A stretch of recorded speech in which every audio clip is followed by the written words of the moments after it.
6 to 8 p.m. CST, live on Facebook and YouTube. Join us as we discuss pertinent issues that relates to you and I with your host Alinko.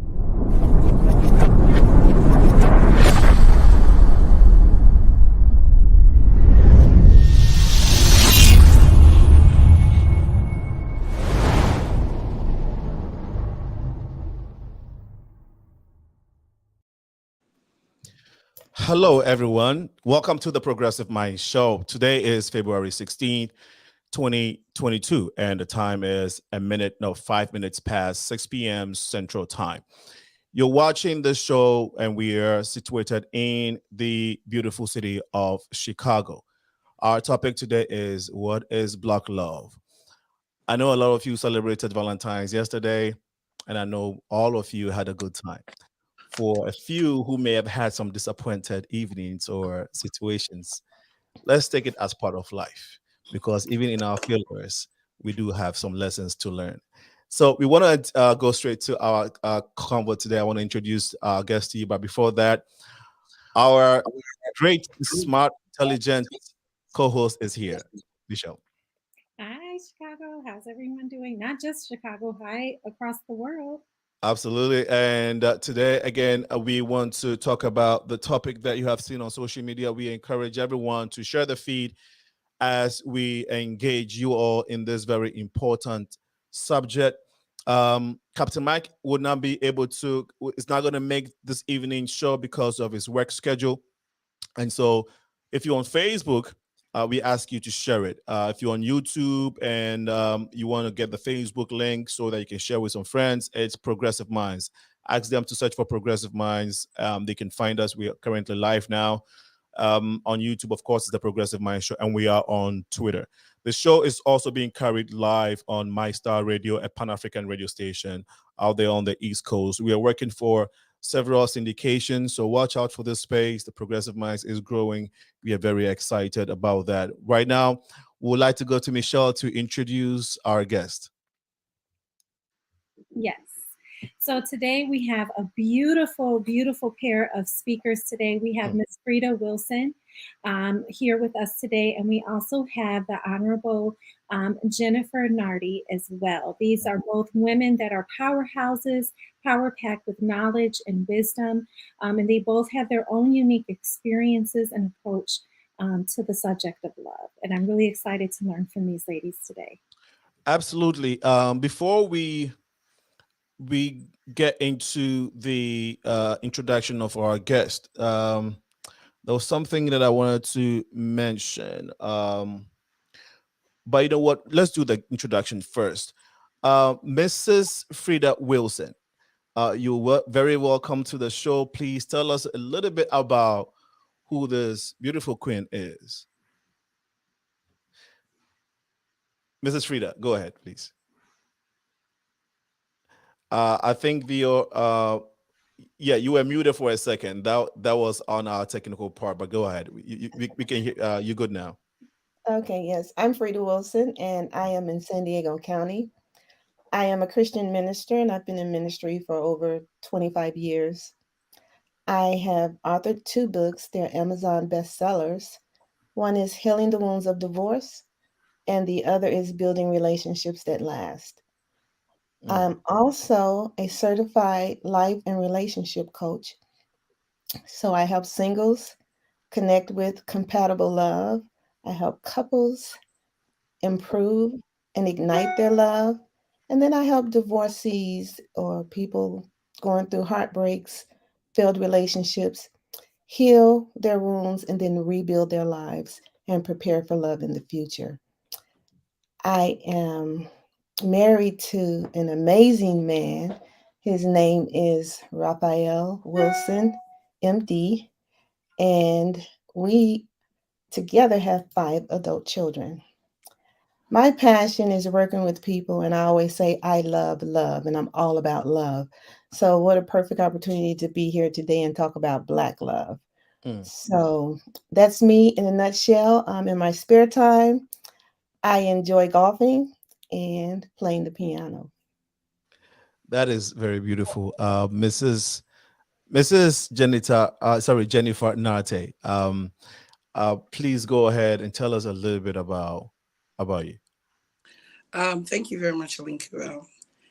My name is Jennifer Osiitan. I am a broadcast journalist, a TV and radio show personality. I've been married for 27 years with 6 children. Mm. I'm a marriage counselor. I've been in ministries as well for 15 years. Um, I am a relationship expert as well. I also do a lot of counseling for singles and married couples, both in the church and outside of the church. I'm a community organizer. Um, I have written many articles. I'm not working on my book, but I've written many articles for both African newspapers and the ones in the diaspora as well. Mm. Um, married to a beautiful man of God, Henry NARTEY, and we also do a lot of marriage ceremonies. As you know, we host a lot of engagement, African and traditional weddings and a lot of ceremonies connected to love and marriage. Um, One thing I'll say about myself is I love to read, I write a lot, and I love people. I believe in love. So I have earned the name, the love doctor, in many circles because of my belief in love. So, Mm. in a nutshell, that is who I am. And Mm. aside that, I'm a child of God and a Mm. woman of God. So, that Wow. is who I am. Wow, that's very beautiful. Wow, thank you so much for sharing. Michelle, I'm wondering, I'll be sitting here thinking whilst they are introducing themselves, I'm like, one thing that they both have similar backgrounds and of course have similar passion, Yes. but the word they kept saying, I believe in love, you Yes. know. And to be honest with you, I've heard I've heard it from when I talk to guys. Mhm. To be honest with you. But please correct me, Mrs. Nate and Frida Wilson. I don't know if your husbands say that too, but I don't hear guys say I believe in love. Like it's not words we use. So I've heard it before, and I'm like, yeah, love is love. But when I hear it from other people, like other ladies, I'm like, why do you say you believe in love? Like, yeah, love is good. So why do you use that phrase? And now I'm hearing it as resonating, and it's very profound. And I would like them to expand on that. But Michelle, Yes. yesterday was Valentine's Day, and I'm sure these beautiful ladies had a good time, including yourself. You want to find out from them how their Valentine's Day went. I mean, if they want to share. Absolutely. But before we do that, I Yeah. have a question for you, Alinko, and I think a few people may want to know. I mean, since you did bring up the common denominator that these beautiful ladies mentioned was they believe in love. Uh-huh. In honor of the spirit of camaraderie and love day, do you believe in love? Is that something that Mhm. you still believe in too? Yes, yes, yes. We need a man's perspective. I know Yes. we got a lot of femininity represented here, but we'd like to hear from you too, Linko. Is that something That's right. you No, that is a very good question. And to just clear the air with our audience, we did our very best to get male representatives on this platform on the show, and we really wanted to get that balance because we know our men believe in love too, and we wanted to get their perspective. But as much as hard as we tried, we couldn't get it. But to your question, Michelle, I strongly believe in love. It's just not a language. Like I don't say it like that, right? Mhm. When I see love, when I think about love, like for me, it's family is what I see as love. You see what I'm saying? Like when I'm thinking about love, I'm looking at it from a family lens. And maybe during the show, I can learn a little bit more.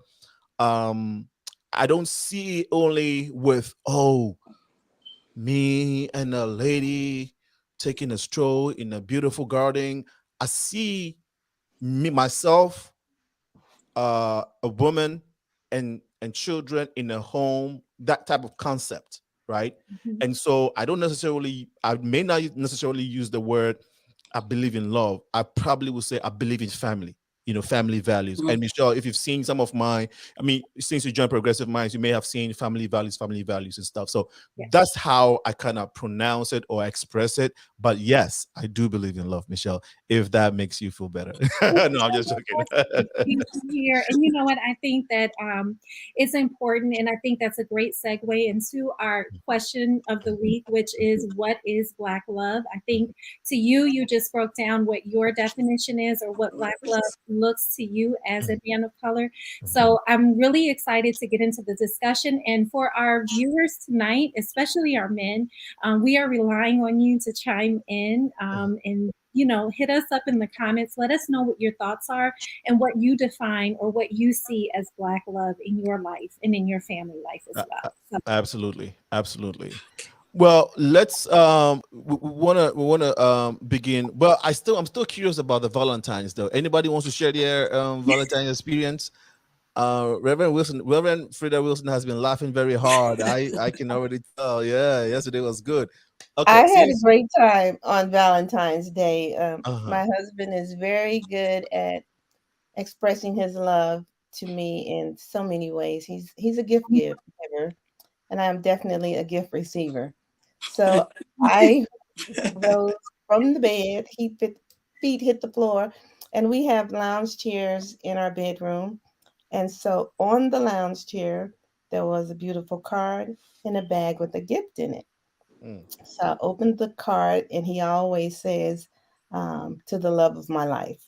And then I had a beautiful bottle of cologne. So then I ran downstairs to go to my office because I work from home. And lo and behold, in my chair, there's another bag. And that bag is filled with some clothing, more cologne, and more personal items for me to express my love. So that is how I received love. And for my guy, I did buy him something. I actually got him a Mont Blanc wallet to express my love. But his favorite gift, in all honesty, is for me to cook his favorite meal and to give him some good loving. So yeah, I had to work on that too. Yeah, So that's important as well. I'm curious if Michelle wants to know how Mrs. Nartey. Absolutely, absolutely, Mrs. Nartey. How did your Valentine's Day go? And it was Monday. Okay, it was Monday. I was flying in from Colorado after a 3-day Valentine program. So I was fast asleep on the flight. I forgot it was, Valentine, because to us every day, because we had, done this 3-day Valentine program, I guess we're already in that mindset. So after, we were done, I was half asleep, and midway through the flight, he leaned over next to me and said, "Happy Valentine's Day, my love. I want to renew my love for you." So, he spoke all those words that I've had over 27 to 30 years.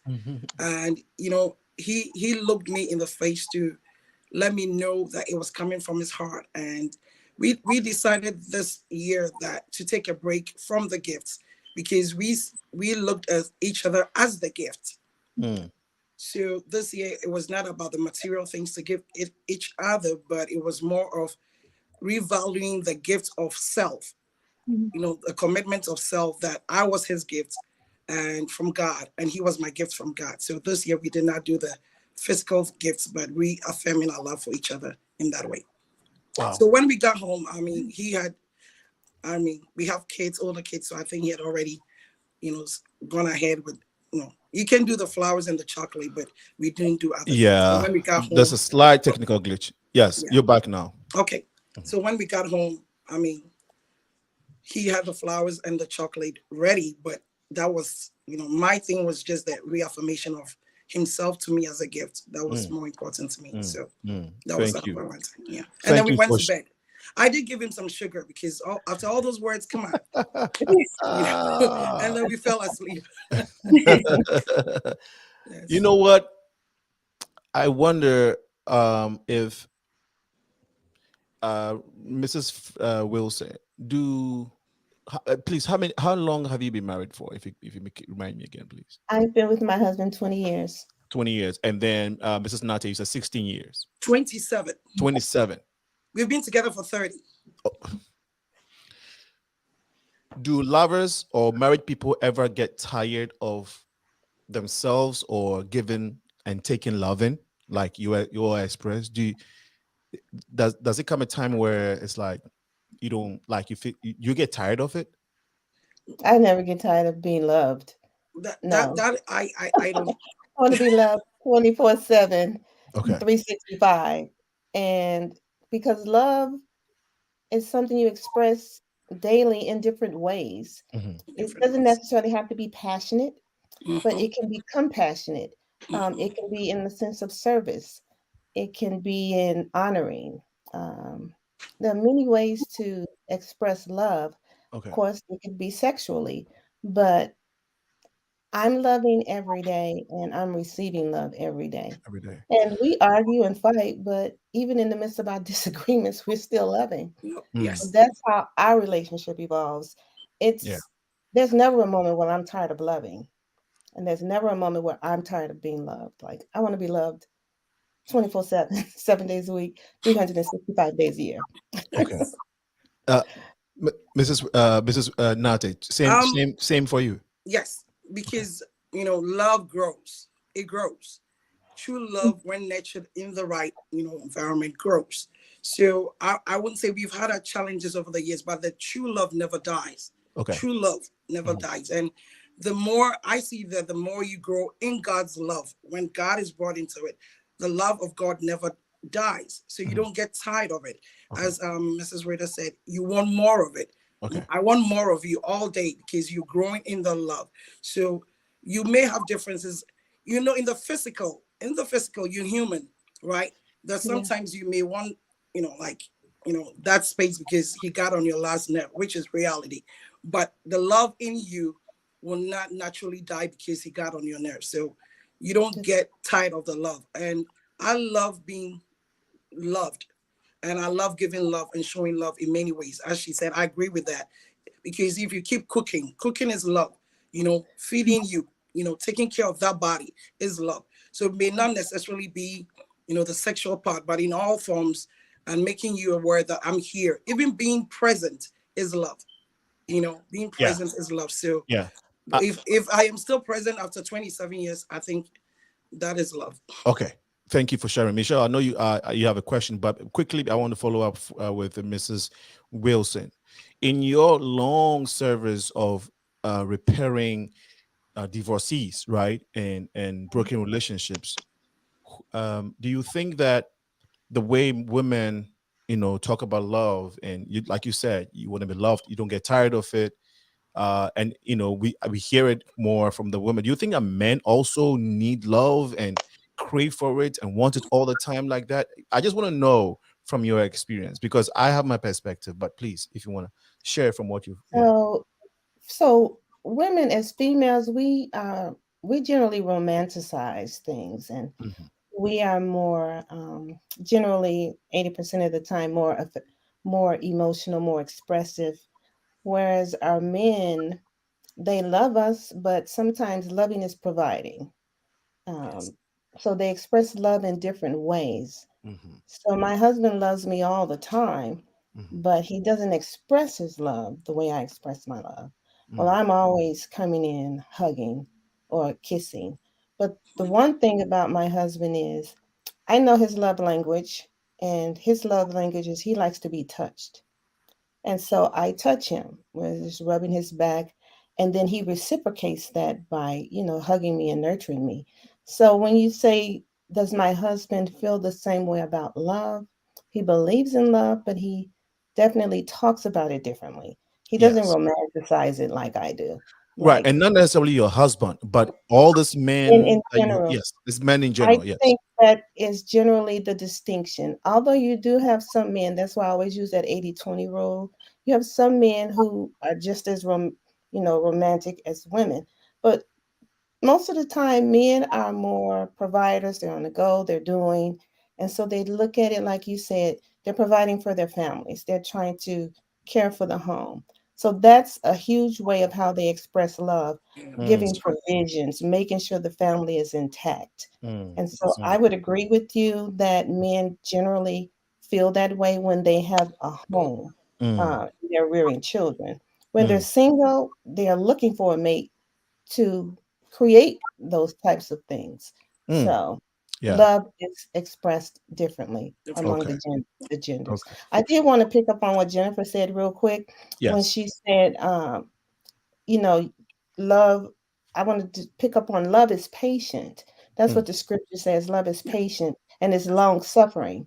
Yes. And so I'm not trying to make love seem like it's some idealistic, no Mhm. problems exist type of experience.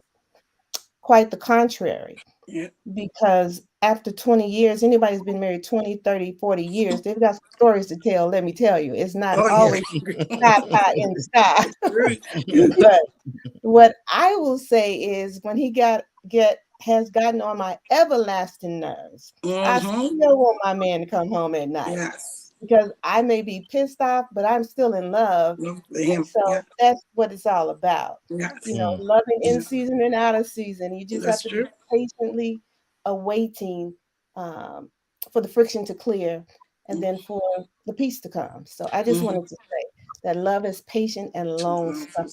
So Thank you so much. I'm just getting one message, not a lot, that the message is good, and so they want a little bit more volume in the voices. So Oh, in the voices. yeah. So no, you just not I think you were good. Good. Okay. I think That's Reverend me. Wilson is I very am. soft Okay. spoken. Michelle Reverend, too is soft Reverend spoken. Wilson is using her love romantic voice. There you go. Thank So we you. just we just want a little bit of power. Okay. But no, thank you so much for sharing, Michelle. Yes.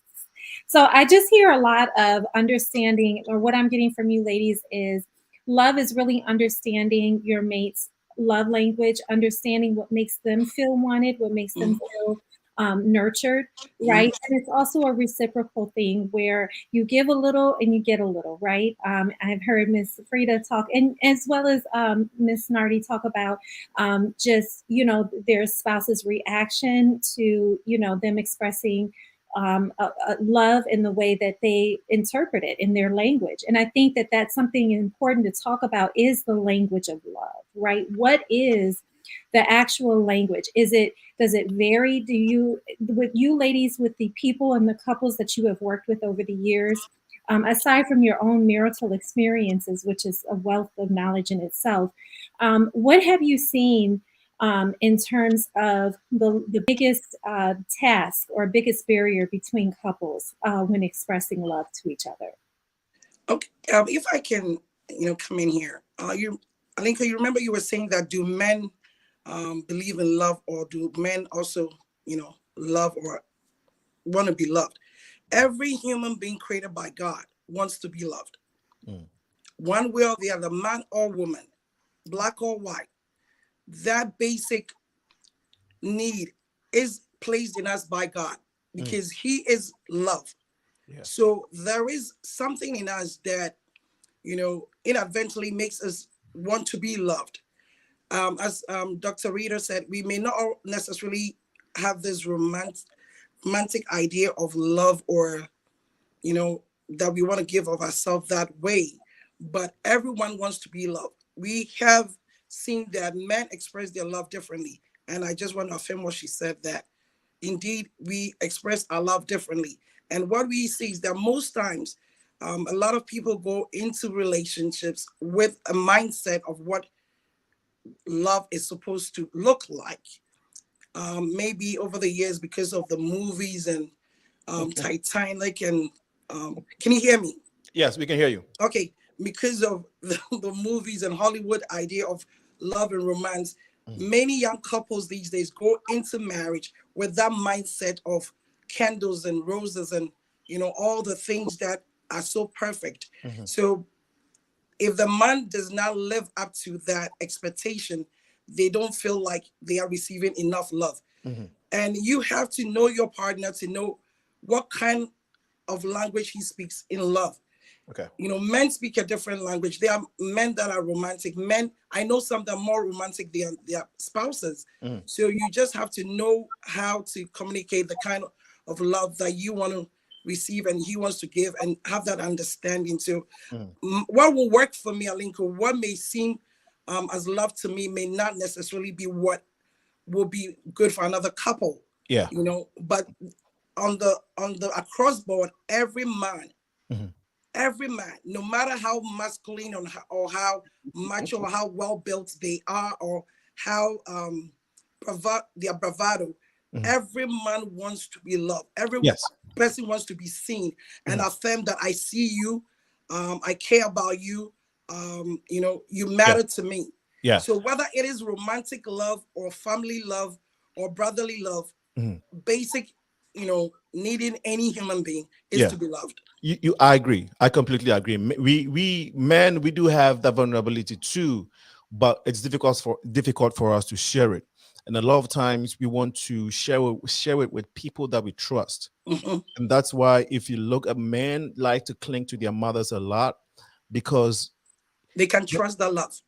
One, and then two, there are only few people in this world that will give you the kind of unconditional love that your mom will give you. You know, and sometimes, I mean, men we know this. I mean, maybe other men, but I'm speaking from, you know, a man's perspective, you know.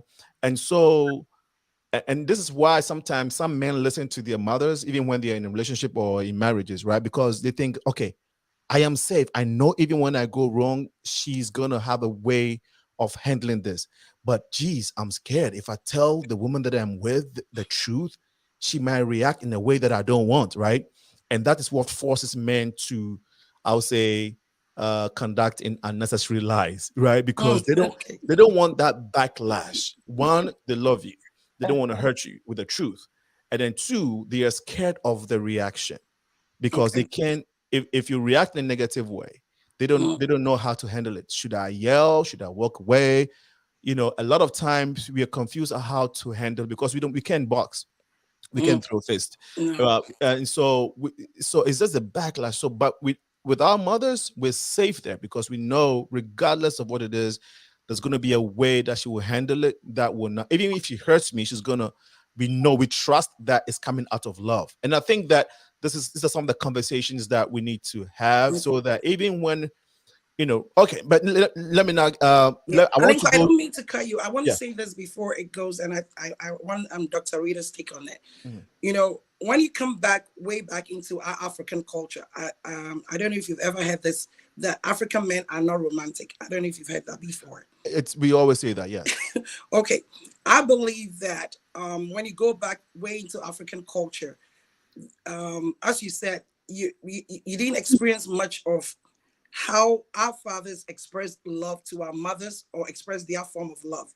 So there was nothing much for you to emulate, to know how that when you come into a relationship, you know, with your spouse, how to be safe in that, you know, in that love. That's why you're saying that you still hold the cocktails of your mom, because you're safe there. But there are some marriages that you can be safe and be yourself and express how you feel genuinely in a marriage because you feel safe with your spouse. But we didn't have that father figures, or our fathers did not express their love to their wives and their children. I'm talking about the African culture that I know way back. They didn't give us that. So I have this article that I wrote, that boys don't cry. We have always judged men that they don't show their emotions. They don't show their sense of love, you know, because we're expecting our husbands to sometimes shed a tear or, you know, show some compassion when we're in pain. But he's stoic. He's like, okay, no. No, I'm sorry, I didn't mean to interrupt you. I want to go to the next question, Mrs. Nartey. But what I meant is that, you see, men don't say everything a lot of times. Yes. Okay. And a man would always want to find a safe place to express their feelings. We eternalize everything and we want to deal with it because of our ego. And so a lot of times, regardless of the situation, I mean, there's so many men who confine and know that their wife and their family is a safe place and they can express. But I guarantee you, There are certain things that we feel, unless our woman or our wife or the woman we're with, assure us. I mean, and she doesn't have to say it, her actions. In the spaces where men feel very, very safe with their wives, they are able to share everything. And sometimes it comes with time. Yes. But a lot of more times men would keep certain things. Either they will talk it over with their mom or with their friends because they know it's going to be safe, and the reaction is always about the reaction. How are they going to receive it, and how are they going to make me feel about what I'm sharing? Mm. So it's in our head. And you're right. It always takes a very good woman to be able to make the man safe in with her, so that he's not thinking, well, some things I can share with my partner, and these other things I can only share or get advice from my friends or my mother. And those things that would make a man feel that safe is what I would like you and Mrs. Wilson to tell us, so that women listen out there can know, and so are the men listen out there can understand, so that we can work on our relationships better. The question that I really wanted to get you guys going on is what you brought up in the past, back in the days. First of all, is black love different from any other race or ethnic group? Do we love any different, Reverend Mrs. Wilson? Love is unique to every couple. Can you all hear me? Because you said I'm soft and talking, but No, let me we see can if hear I you. can Yes, we can talk hear from the We can rooftop. you. We can hear you. But every couple, when they come together, they define together what love looks like for them. Mhm, And so every relationship is unique. And we can't say that everybody loves the same. Now, our cultural differences do influence the way we love, as my other counterpart here has said. So we do learn things from tradition and the way we were raised in our communities and so forth. But when we're mhm, talking about couples, mhm, the way I express my love and the way my husband expressed his love, when we've come together, we establish the type of love that we want in our relationships. mhm, So when I work with singles, I tell them that it's very important to be wise when you choose a mate and not make it so romanticized. Somebody had a question that came up, and they said, "Is love from the heart or from the head?" And love is from both places. So you love emotionally and you love mentally, and love is an act of the will. But when two people come together, they define what love is. So, love here in the US among the African American culture will be different from love in the African culture because of the culture.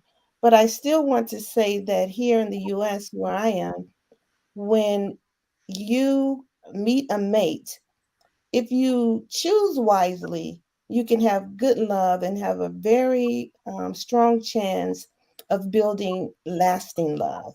And you have to be in agreement on your values. mhm, You have to be in agreement on your dreams for life. You have to be compatible sexually. You have to be intellectually compatible. And then so many other areas of your life where compatibility is important. And then one of the things I talk about is the necessity of knowing what you need in a relationship. Now, we're not talking about wants, but we're talking about needs. So when I know my needs, when you know your needs, and when you meet someone, then you will know right off the bat if their values are different. So if their values are different, that person probably wouldn't be compatible. For example, if someone says, well, it is absolutely a necessity that whoever I marry loves the Lord, not just a church goer, but walks the walk and talks the talks, loves to pray and read the word. And if they don't do that, then that's a value issue. And so if you get people that are incompatible together, the love will be strained and it won't last. But mhm, when people choose wisely and they take their time to evaluate each other, and don't commit so quickly. You have to get a chance to know people, because everybody shows up with their representative. We put the best foot forward. So we have to wait until the ugly side of people show up to see how we resolve conflict and things like that. So if we choose wisely, our love can last and it can be beautiful. And if we choose hastily, Yeah. then it will end in divorce, like here in the United States. But you asked a specific question, I think, and Mhm. you said, is love in the Black community different from other types of love?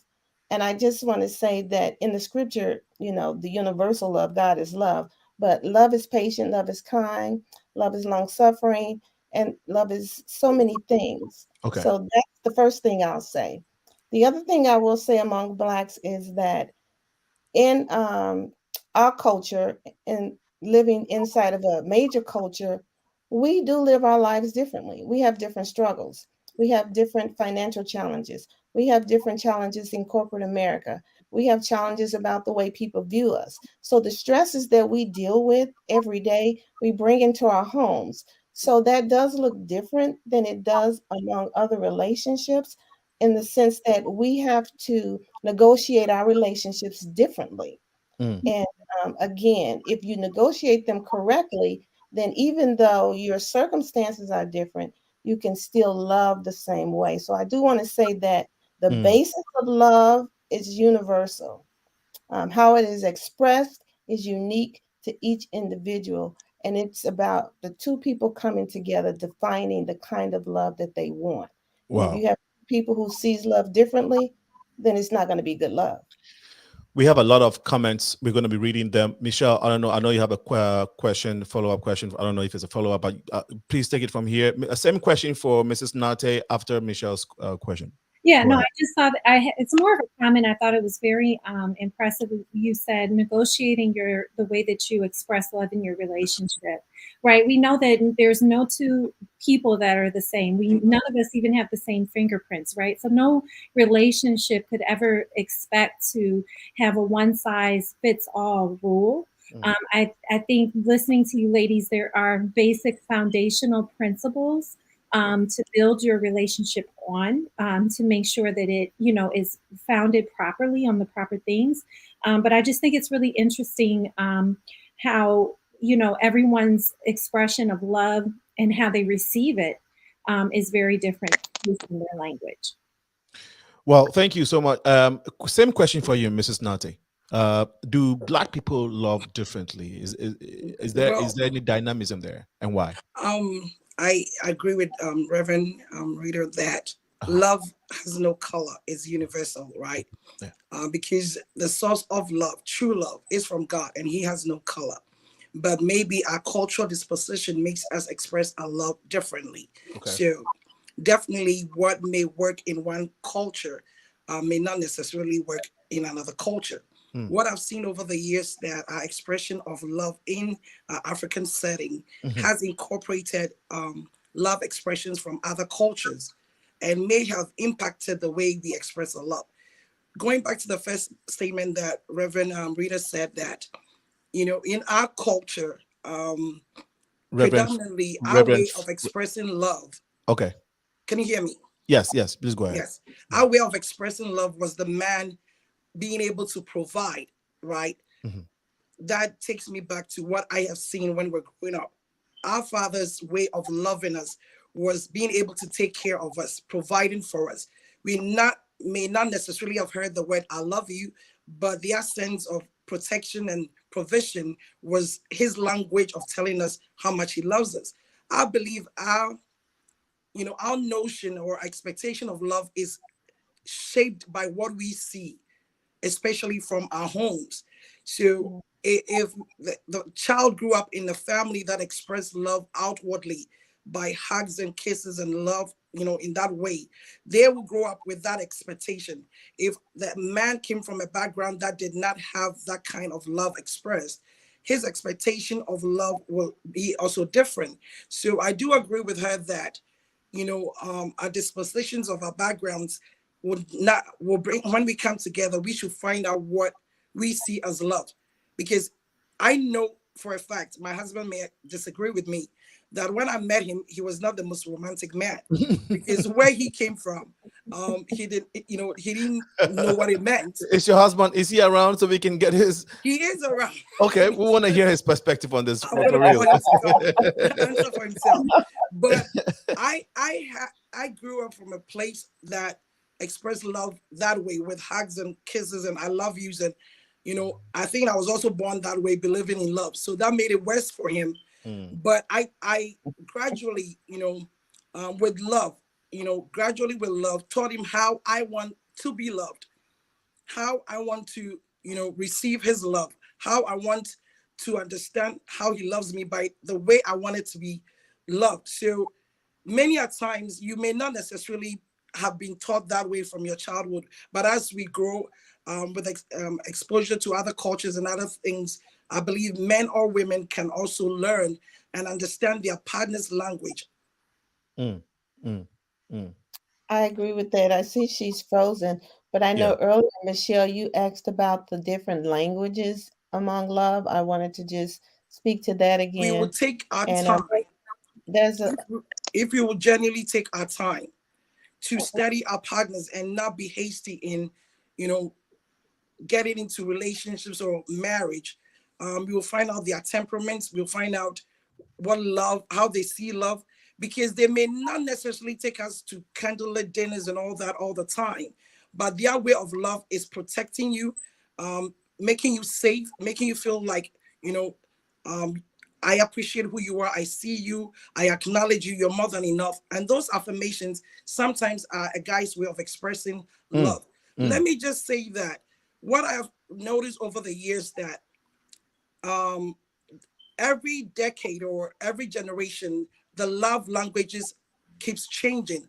And love, the assessment of loving somebody has gradually become more materialistic than what is within. And it has made, I talk for men. I love men. I'm always sympathizing with men because women are too much. They're too much drama.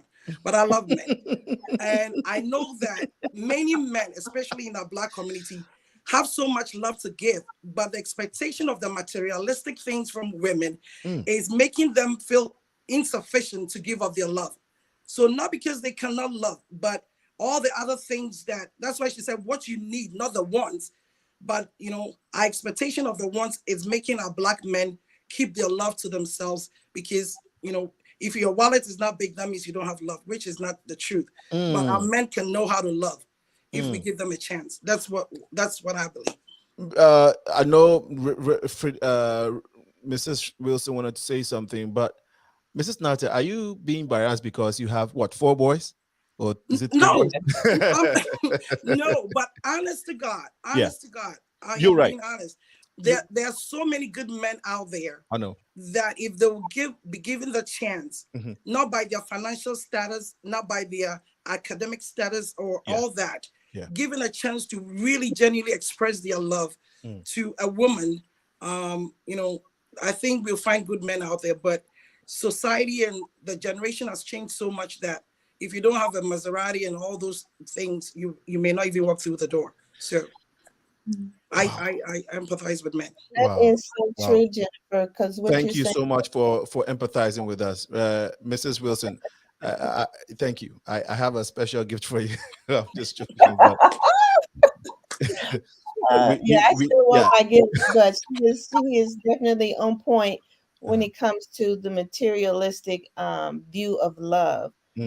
And the society we live in now is, I love you until you tick me off, then I don't love you anymore. And so I'm going to the next person. And so that's really not authentic love. That's kind of temporary love. And that's self-centered love. It's not other-centered.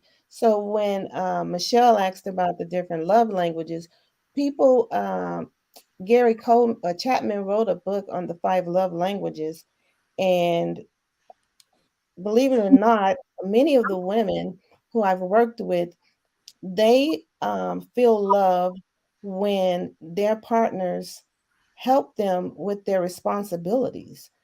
Not so much gifts necessarily, but if they go to work and then they have to come home and cook and take care of the children, wash the clothes, then they feel loved when the husband says, "Oh, well, let me cook tonight," or "I'm bringing food home," or "Let me help fold the clothes." So their love language is service. So that's a different way to express love. Another person's love language is spending quality time. Whereas you may not have to buy me flowers on Valentine's Day. We can just cuddle up together and watch a movie. So that's a different love language. So people have to be connected to what they know they like and love. And we won't know that until we expose to different types of love and how love should look in a healthy manner. This I want to share from my childhood because obviously my views have changed as I have lived. But growing up in the inner cities of Chicago, single parent home, we struggled, and so love looked a lot different to me in my 20s. And pretty much I was googly eyed for a guy who just looked cute, right? And he was smart, but I did not assess his character. And so got involved in that relationship so entangled, and I just today I say he was a serial cheater. But in all fairness, I knew he was a cheater, but I felt I could conquer this cheater. So, I did make a lot of headway, but to a great cost to myself. And my heart was broken and I was wounded deeply. And it took years to heal that. And so that's why I'm so passionate about young people and people choosing wisely, because when your heart is broken, that's the most excruciating pain a person can feel. And then that hinders your love going forward into another relationship if you don't heal properly. So choosing wisely is so critical because you can get with somebody who you just not compatible and you become roommates. You're just sharing space or you're paying bills together. And you get to a point where you just don't like each other because you don't really know each other. And you don't know each other because you didn't take your time to investigate. So Wow. that I wanted to share. We should evaluate the people we're going to love. But when it comes to men, my brother here, um, men, generally speaking, and please correct me if I'm wrong, men like to be honored. They like to be praised for their good works. They like to be recognized. And that's something that women could learn to do more of. Mm, And it doesn't take from us to lift our man up and to honor him and to make him feel great and mm, amazing. Because mm, when you make your man, your partner feel that way, so amazing, and like he is the like apple of our eye, then his love will come forward in a mm, certain kind of way because he sees how much I cherish him, how much I honor him, how much I respect him. I will never embarrass him in public. It's elevating that man has been my experience, and what I teach other will silence a lot of fights and open up a man to be vulnerable. mm. What's your take on what I'm sharing, brother? Yeah, I think absolutely right. We love it when you're right. That's kind of the key to helping him, giving him that space to open up and feel safe, right? We women want to feel safe and protected, but men need to feel safe and protected. So you're saying praise is a great way. Affirmations. Affirmations, right? I think Miss Jennifer, you mentioned that earlier too, Yes. as well. And Yeah. And Michelle, just I love Daughter Reverend's story. Bring out the king in him. mhm, Seeing him, it's not only about his wallet, but seeing him for who he is.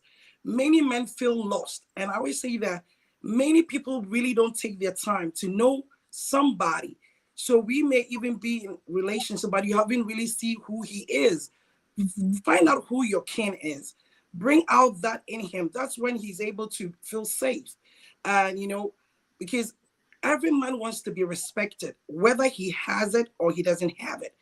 Honor him, because that's the word of God. And I believe, because, not to sound all religious and all Christian and all that, but I believe that the one who showed us how to love God, if we go by his guidelines, many a times we will see that the basic, whether you're Christian or not, the basic values and beliefs of love is across the board. And if you follow that guidelines of love, whether you're Christian or not, you'll get the best out of any man or any woman. So men want to be appreciated. Many Yeah. a times after long-term relationships, we stop saying thank you to our husbands. We stop saying thank you to our men, you know, whether they did good or not. Let him know you appreciate him. Right. Even being in your life, you appreciate him. Say Mm. thank you to him. Call him once in a while. And Yeah. I believe that because things have evolved so much, this sense of equality, you know, Ah. that mm, because as the Okay. independence of women are changing, as the independence of women are changing, men step back, because when you come in on strong as a woman, then the man steps back, But I know also that in spite of our independence and, being able to take care of ourselves, unlike our mothers who were taken care of mostly by their husbands, now women are able to take care of themselves. But somewhere deep down, the woman still wants that love from a man. So in that space, if our women, I told you I'm a man supporter, so forgive Mm. me. If our women could humble themselves one way or the other to receive the love from the man, without feeling like, I don't need you, I don't want you, I don't all that, they will see the man can give them the very best. They will actually enjoy the love of a man. Men can love you because God deposited that in them, Mm. but we should allow them to love on us. I'm not saying Yes. all men are perfect, but in spite of how independent you become, if you find a man that can love on you and you allow that love to come in, you experience the man in a way that you never thought you could. Wow. So I believe that because things are changing so much and women are becoming more independent, it doesn't allow the men to feel safe to give of their love the best way they can. Awesome. Awesome. Wow. We Wow. actually have a comment to speak to that and what you said. I do have a question. Mhm. If we just want to play devil's advocate here, Yes. no, on the balance side for women, right? Yes. Sometimes there are women that actually want to be wives, right? And sometimes there can be men who want wives but may not necessarily know or have the desire to necessarily submit or humble himself to the needs of his wife as well, right? So it would have to be reciprocal. Someone made a great comment, and I would really love to hear you ladies chime in on this. My question is, how do we advise some women who take suffering and abuses to be loved? Some are so many are out there being abused, and they seem to think that their partner loves them. Please help. Someone may be listening. Now, before you answer, Reverend Wilson, I'm just curious. I know in the African American community, especially Black women, sometimes we're taught that love can be a struggle, right? Now, I think that it's fair to say that a relationship has its ups and downs, right? And there has to be a level of commitment to see that relationship through that rough patch, right?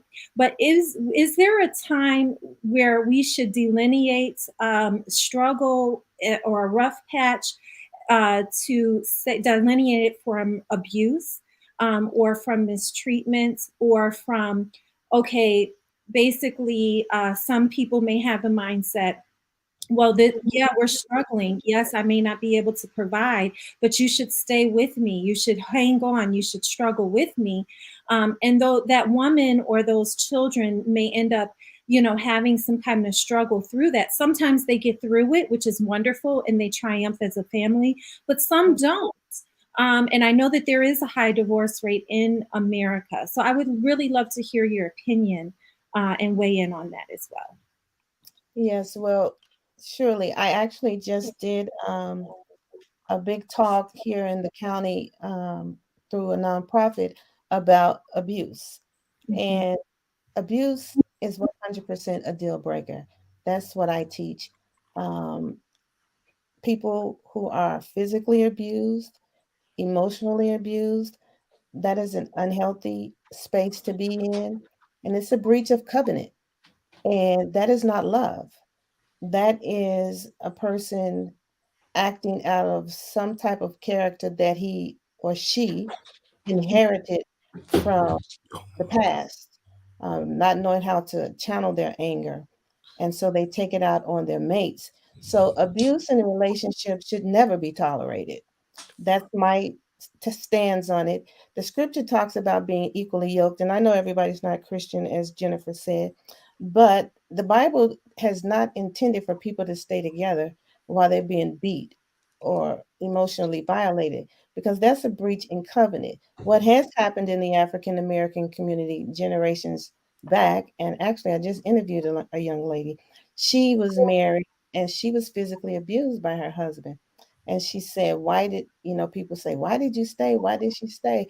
And she says, well, you're taught you're supposed to just be tough, hang in there, make it work. Kind of like what you're saying, Michelle. And so then she said, eventually she just was like, oh no, I can't do this. And she left. But she was so embarrassed that she had even stayed that long.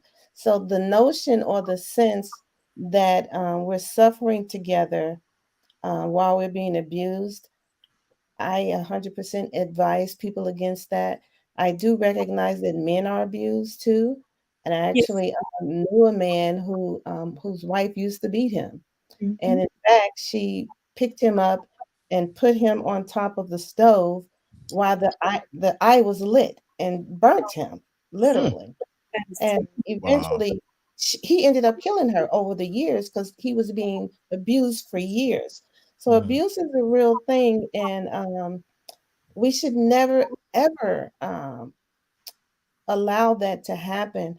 I like the way Jennifer said when she talks about being in a relationship and being seen.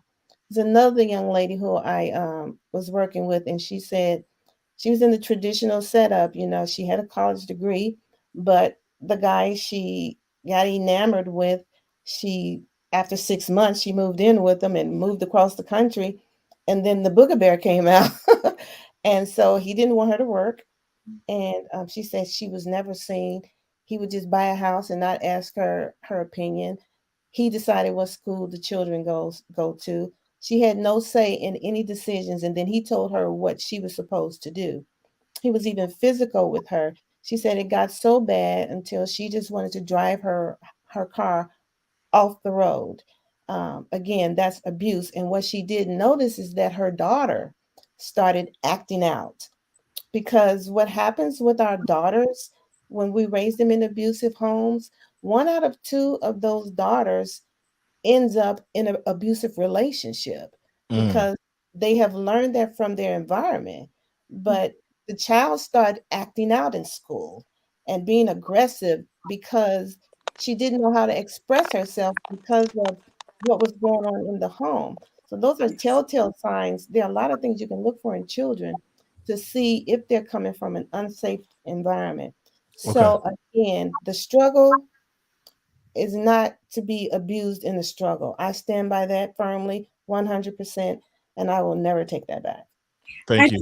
I have one point to that, and I would love to hear from, and thank you for that, Miss Jennifer. To bounce off of what Reverend Freda said, do you think that the church helps to perpetuate or define the roles and definitions of marriage, one?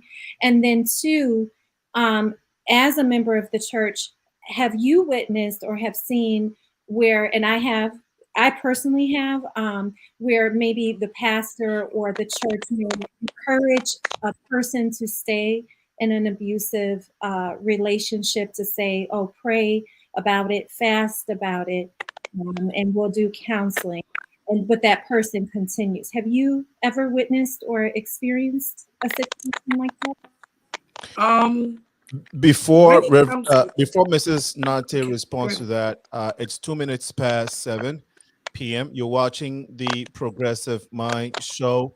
We're talking about Black love in the spirit of Valentines. And I would say Happy Valentine's Day to everyone watching us. Even if you're not here, happy Valentine's Day to you.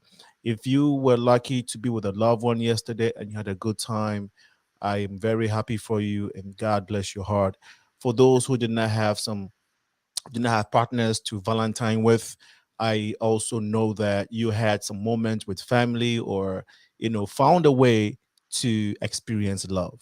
We will take a short break. When we come back, we have a lot of comments, so we'd like to read some of the comments, and then would have Mrs. Nartey also chime in on the question that was asked. We are a non-for-profit organization with a 501c status. We encourage you to donate to us, which is on our website, should be on our website, theprogressivemindshow.com or thepmsshow.com. thepmsshow.com. Your contributions go a long way in supporting us. I also want to take the opportunity to announce that we're looking for a grant writer. The work we're doing here is huge, and it takes a lot to get these shows coming in week out. There are a lot of opportunities for us to get grants, but we don't have someone to write them. And so if you know someone or you watching us and you have the skill set, our email is info.progressiveminds@gmail.com. info.progressiveminds@gmail.com. You can also reach us on our social media handles on Progressive Minds page. Our Instagram page is The Progressive Minds Show. You can follow us there and send us an email. Send us a message. And on YouTube, we are live on YouTube right now, but you can reach us on YouTube, but definitely on Instagram and in our email, info.progressiveminds@gmail.com. Let's take this short break. When we come back, the show would continue with Alinko and Michelle. We shall be right back.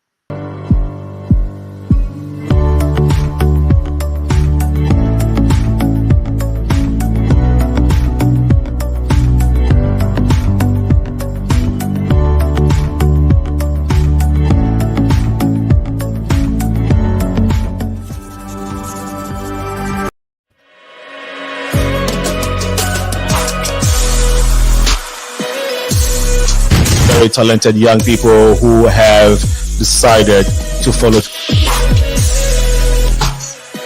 Then another year it starts again. Well, this is different. You should definitely be talking to those wonderful people. Once again, we urge you to share the feed on Facebook.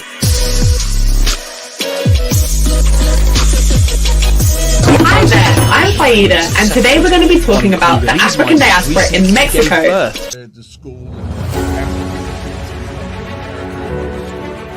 Whether UK likes it or not, I have to leave this country. I became a member and a chief of the Vice Lord all in one day. All these guys, winds are out of the north at Midway Airport. His father.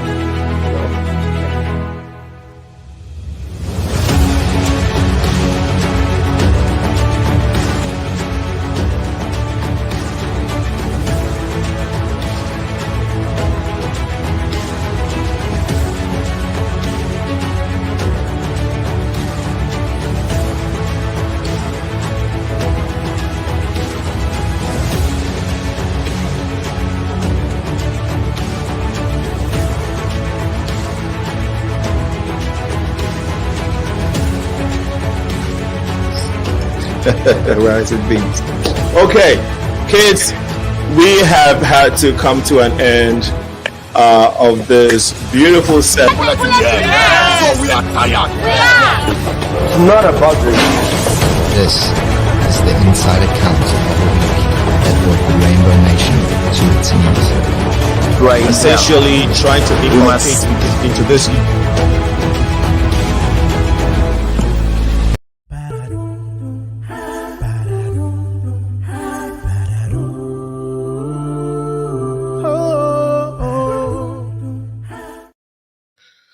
Welcome back to the show. My name is Alinko. This is the week of love. It's Valentine. It was just yesterday, and we are glad to be discussing this very important topic. What is Black love? I want to go straight to my co-host Michelle. Hi. So on our last break, before our last break, I actually posed a question to Miss Jennifer. Yeah, before we go to the questions, I would like us to get to the comments. We have a lot of comments. Yes. So we have a question. If we come from different backgrounds with different upbringing, is it not true that we need to work on each other's shortfalls? Ladies, yes, it is. Yes, it is true. Because of that, we definitely have different temperaments. We may definitely have a different understanding of what love looks like. So when we do come together, and that is why I believe, that before anyone takes this journey, you have to go through some form of counseling, whether it be Christian counseling or seeing a counselor outside the church, some form of counseling, because it is through the counseling that you begin to understand how to find common ground and create your own love language as a couple. Because what you learn from your parents and what they learn from their parents will certainly be different. And you take the similarities and the differences and begin to, shape it up in the way that will be comfortable for you. So definitely from different backgrounds, you need to accommodate. But that in accommodation, you have to make sure it's something that you can tolerate, you can, take in, because many a times we do compromise and saying that, oh, when we get married, I'll change him or her. But you get into the marriage and, you can never get to change them. And then you're stuck and you're like, why did I get this deal or this bargain? But the signs may have been there, but you just chose to overlook it and then, Right. Communicate enough or, speak about it enough. So when the counseling comes in or you go through that process, it helps to bring out the differences and similarities, and then you can find common ground. Thank you. Dr. Rita. Thank you so much for sharing. We do have, I don't know if the Reverend Wilson has anything to chime in on that, but we have a ton of questions and comments. So if you do, please go ahead. We cannot hear you, but Mrs. Wilson, Can if you you have hear me now? Yes, we can. Yes.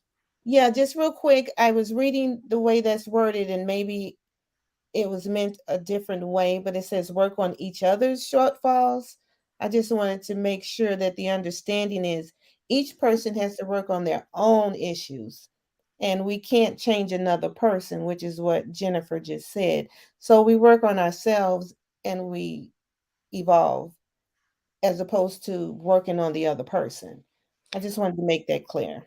Okay, so having said that, how about the belief, or how about what Scripture says? And Reverend Mrs. NARTEY, we will have you respond to that question that Michelle asked. It's very, very important.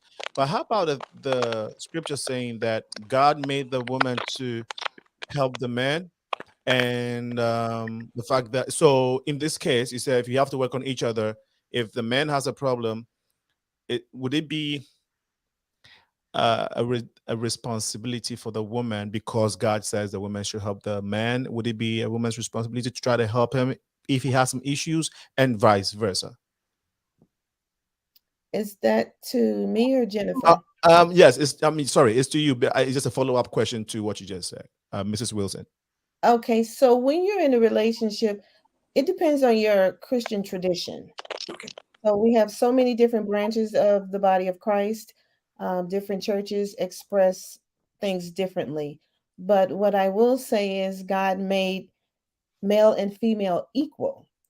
When they said that woman was a helpmeet, it meant that the word in the Hebrew is parakletos in the Greek, and that means one who comes alongside and helps. So just like the Holy Spirit is a helper, the paraclete, he comes alongside and not. So when we're with man and man is with woman, it's not that woman is inferior. We just have distinct roles that we share in the relationship. So equality should definitely be understood, that a female is not less than a male, and a male is not more than a female. We just have distinct roles. And depending on your tradition, your biblical tradition, those things will be carried out in a certain way. In the New Testament, there are passages where the scripture says there is mutual submission. People don't generally like to preach on that. They always want to preach on the woman is to submit. But you submit to each other. That's compromise, right? Yeah, Mhm. yeah. Give and We have a take. caller coming in. We have a call coming in. Let's take this call. But this is what you said is very important. Okay. We will take this call. Hello, caller. Is this Pastor Akron? Is this Pastor Atek? It sure is. My brother, go ahead. How are you guys doing tonight, guys? Well, I really appreciate it. yeah. Thank you. It's a wonderful evening. How was your Valentine's Day, brother? I worked it throughout, so I didn't get to do much with my wife, Oh, but we still celebrated in our way. you got your thing going, bro. Yes. I know you're a good man, so you did the right thing. Welcome to the show this evening. We've been having this conversation. I'm sure you were listening. Please go ahead with your comment or question. Yes.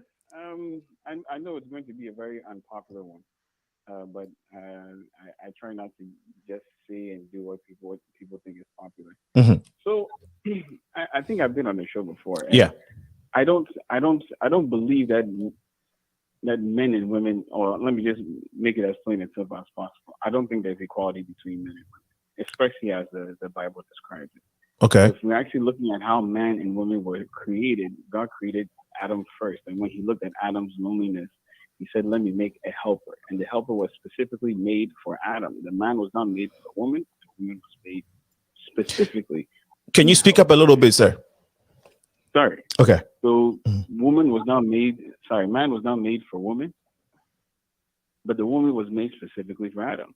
If you look into the, hello? Yes, we are listening. We can hear you. Okay. So you have to look at it in that fashion. When you read the book of Genesis chapter 3, and this is the fall of man. Hold on a second. The pastor is trying to get his Bible. In verse 13. So we'll go to verse 12. So then the man said, the woman whom you gave to be with me, she gave me. So first off, Adam is recognizing exactly the purpose for the woman. He says, the woman whom you gave to be with me, she gave me of the tree and I ate. And the Lord God said to the woman, what is that you've done? The woman said, the serpent deceived me and I ate. So the Lord God said to the serpent, because you have done this, you are cursed more than any cattle and more than any beast of the field. On your belly shall go and you shall eat dust all the days of your life. I'll put an enmity between you and the woman, and between your seed and her seed. It shall bruise your head and you shall bruise his heel. And this is the punishment God gave to the woman. So he said to the woman, he said, I will greatly multiply your sorrow and your conception. In pain you shall bring forth children. Your desire shall be for your husband, and he shall rule over you. So this is where I would disagree that there is equality between men and women. Now, just because men and women are not equal doesn't mean that we have the right to abuse, the right to disrespect, and the right to do whatever we please with women. With whatever is put into our hands, whatever God gives unto us, we are responsible to maintain it and love it. The Bible even tells us in Ephesians chapter 5 and in other verses that a wife is supposed to be cherished. She is the weaker vessel, but it doesn't mean that we are supposed to abuse her. If you read the book of Peter, Peter even tells us that if we abuse our wives and our wives are abused from us, even our prayers are blocked before God. So the way you treat your wife can actually hinder your prayers and can even affect you when it comes to your relationship with God. No real God-fearing man is going to be putting his hands on his wife and abusing her. But that still does not mean that there's equality. If the Bible is telling women to submit to somebody, then that means that the person you're submitting to is greater than you. Going back to Ephesians chapter 5, it says that the man is not the head of the marriage, but it says that the man is the head of the woman, just as Christ is the head of the church. So if we look at the dynamic between Christ and the church, Christ is a leader and the church is a subordinate. He says, just as. So that means that man is the head of the woman and woman is a subordinate. Once again, I'm not saying this to put women down, but as she said, there are roles and responsibilities. When the man and woman came before God after the fall of man, the blame squarely fell upon Adam. Adam was the primary person who was blamed for it because he was the leader. You can't be a leader without having a top position over another person. So I always want to say that, listen, it's a disclaimer. I don't believe we should abuse, we should subjugate, or we should put our feet on our wives. They are just like we are. And anyone who loves his wife loves himself. And that is how he proves it. So I just wanted to get that clear, but I just want us to also do that. You know what, you want to stay on a little bit and share this fire with me, because I know it's going to be some fire coming up from this one. So stay on and take your own fire. I'm not going to take it for you. Reverend NARTEY, because of time, if you can speed up the responses and the questions, that would help us a lot capture everything. Even with the comments, we haven't been able to go through half of them. So Reverend NARTEY, I would like you to respond quickly to this, and then Reverend Wilson can respond to it as well. So, hello, Pastor, and thank you. God bless you that you took us to these quotations. I believe with 90% of what you said. Remember, I'm the one who supports men, but I just know that in the context of rule over them, it doesn't mean stomp over them. It doesn't mean be bossy over them. It doesn't mean, as you said, it doesn't mean maltreat them. So he did give them that command. When God brought the woman, he said, I'm bringing you a helpmeet, somebody who meets you. So I believe that what we were trying to say is that women are equal in their abilities, in their responsibilities. They are also equal. They contribute something to the relationship. They contribute something because God did give them a responsibility as well. He said, somebody who is compatible. In the AMP version of Genesis 2:18, it says somebody who balances. Somebody who will balance the man. So God knew that the man will be in need of the woman. So he's not separate from him. I believe that if women begin to understand that the protocol that God set above us cannot be broken, that is why I was saying that the independence is making it a shift in the love dynamics. Do you believe God said it in a way that thank the you, man is the head? Good. Okay. That's the point I was trying to get. Do you agree with him that the man is the head and the woman should accept that the man is the head, he's the leader, and the woman is not, of course, has to submit to the leader in the head? Do you believe in what he? I do believe in the spiritual context of it. So not in the physical context. In the physical, if you're trying to be in the physical context, it doesn't mean in the abusive way. It doesn't mean no. I think he made it clearly several times that he's not saying that by being. That's what I mean. I agree with him that if you're listening, when we say that be the boss over, it doesn't mean be bossy. So I agree with him that even in the physical, but anything that can come in the physical in acceptance have to start with the spiritual understanding of it. Okay. Because whenever we bump heads, if I don't understand that I have to humble myself and submit, but does not make me necessarily what? A lesser version. No. Remember, he said that weaker. When you call something weaker, that means there's a weak version of it and there's a weaker version. So the men are weak, but we are just the weaker version of them. Okay? So they have their weaknesses as well. And we are just weaker. They are supposed to protect us, which Adam didn't do, and we got exposed. But if you say men are weak, because I'm a man, I want to respond to it. Are you saying weak in comparison to the spirit, the spiritual being, or weak when it comes to the woman? Because God makes it these days because we don't understand the spiritual protocol of things in love. So that's where I agree with Pastor in some point, but all starts with the understanding that submissiveness is not stupidity. Submissiveness is not, you don't matter to me. So Reverend, women are finding it hard to do that. Mrs. And NARTEY, come to the compromise of being equal with them in many ways. So good. That's where the independence comes in, and we are battling heads. Okay, Mrs. NARTEY, again, I wanted to follow up with this quick one. Reverend Wilson, I'll have you respond in a little bit. I'm saying that if you say weak and weaker, so the man is weak and the woman is weaker. Now, what is the man? Who is the man weak to? The man is weak to nature. He has fallen. No, I don't. Okay, here is where I disagree with you. God gave the man dominion and authority over what he created, per what the Bible says. Unless people and anybody believes that does not believe in the Bible, and any other book says something different, that's a difficult conversation. But if the man gave authority and dominion over everything he created, even before the woman came, does it not make him?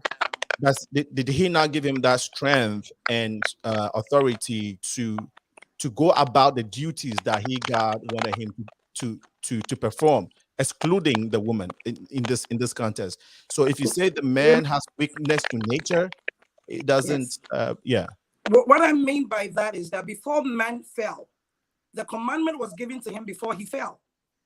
The moment sin came, we became weak. When you read the Bible, that no, commandment, we're talking to before the sin. That's why I said before the woman came, we had not eaten the apple, right? So what I'm saying is that initially God gave us that strength. That strength, yes. So when the commandment was giving you to take dominion and have strength and do all that, you had not fallen to sin. But being the weaker version, the weak came when you fell, right? But so but the weakness did not come. No, the weakness did not come after the woman fell. When the woman came, we still had the strength. When God created the woman, the man had not lost. Are we your weakness? Sorry? Are we your weakness? No, yeah. I mean, when it comes to you, we are weak to you, women. But let me have Reverend Wilson come in. Reverend Wilson, take your take on this, please. So, like I was saying before, there are a lot of different views in the body of Christ. Depending on what denomination you are a part of, that is how you will lean as it pertains to submission, headship, and equality. So, Pastor, thank you for your comments. But when you say, for example, when we go to work, we have hierarchy, right? People have roles and positions, but that doesn't make them more value than their subordinates. They just have different roles, but they're all equal human beings. They just are in different roles. I also want to refer to in Genesis where when God first created mankind, he said, in the image of God, he created them. Male and female, he created him. So male and female, he created them. So before God took the rib from Adam and formed Eve, Eve and Adam were one. So that was humanity and there was equality. So then he had a counterpart. God pulled out the counterpart. The weaker vessel is the physicalness. Okay. Yes. It's not the spiritual aspect at all. I mean, generally speaking, we know that men are generally stronger than women. So the weaker vessel is not to say that you are inferior. No, of course. But we just aren't as physically capable. Spiritually, we have equal access to God, to the throne of God. And I agree. there is no difference there. Yeah. What we argue about in the body of Christ, and we will not win this war today. That is for sure, because clearly we come from different camps. And so certain denominations, and in the Christian church, they teach hierarchy. The man is the head of the woman. That's what they teach. Yeah. And but what does that mean? How does that look? What does that mean to you? What does that mean to you, Reverend Wilson? If the man is the head. What I would say is this: we have to remember the culture that the scripture was written and the context it was written, because in the first century, women were looked at as dogs. They had no value. And so that was something that came about because of the fall of creation and the fall of man, and how cultures evolved outside of the Jewish community. Women were in many cultures looked at as property. So when you come to another country, whether it's Asia or Canada or America, we have different cultures. And do you believe that in these different cultures that you said, the women accept submissiveness and willingly give the headship to the man and willingly want to submit? Is it true in these other cultures that you just mentioned? Because I know and I see it in some cultures and in American cultures, the woman is to submit to her husband. That's preached from the pulpits. Even outside the pulpits, even outside the pulpit, do you see other cultures? Society in general? Yes. Like I said earlier, when relationships are formed, we bring our traditions and our values. So depending on your background, how you were raised, you bring in your tradition. So if you have a man and a woman who came from the same tradition, then they have no problem assuming those roles because that's what they believe, that's what they were taught. And so the man is the head and he pretty much calls the shots. So where do you think the black so this conversation is within the black community, right? We say what is black love, right?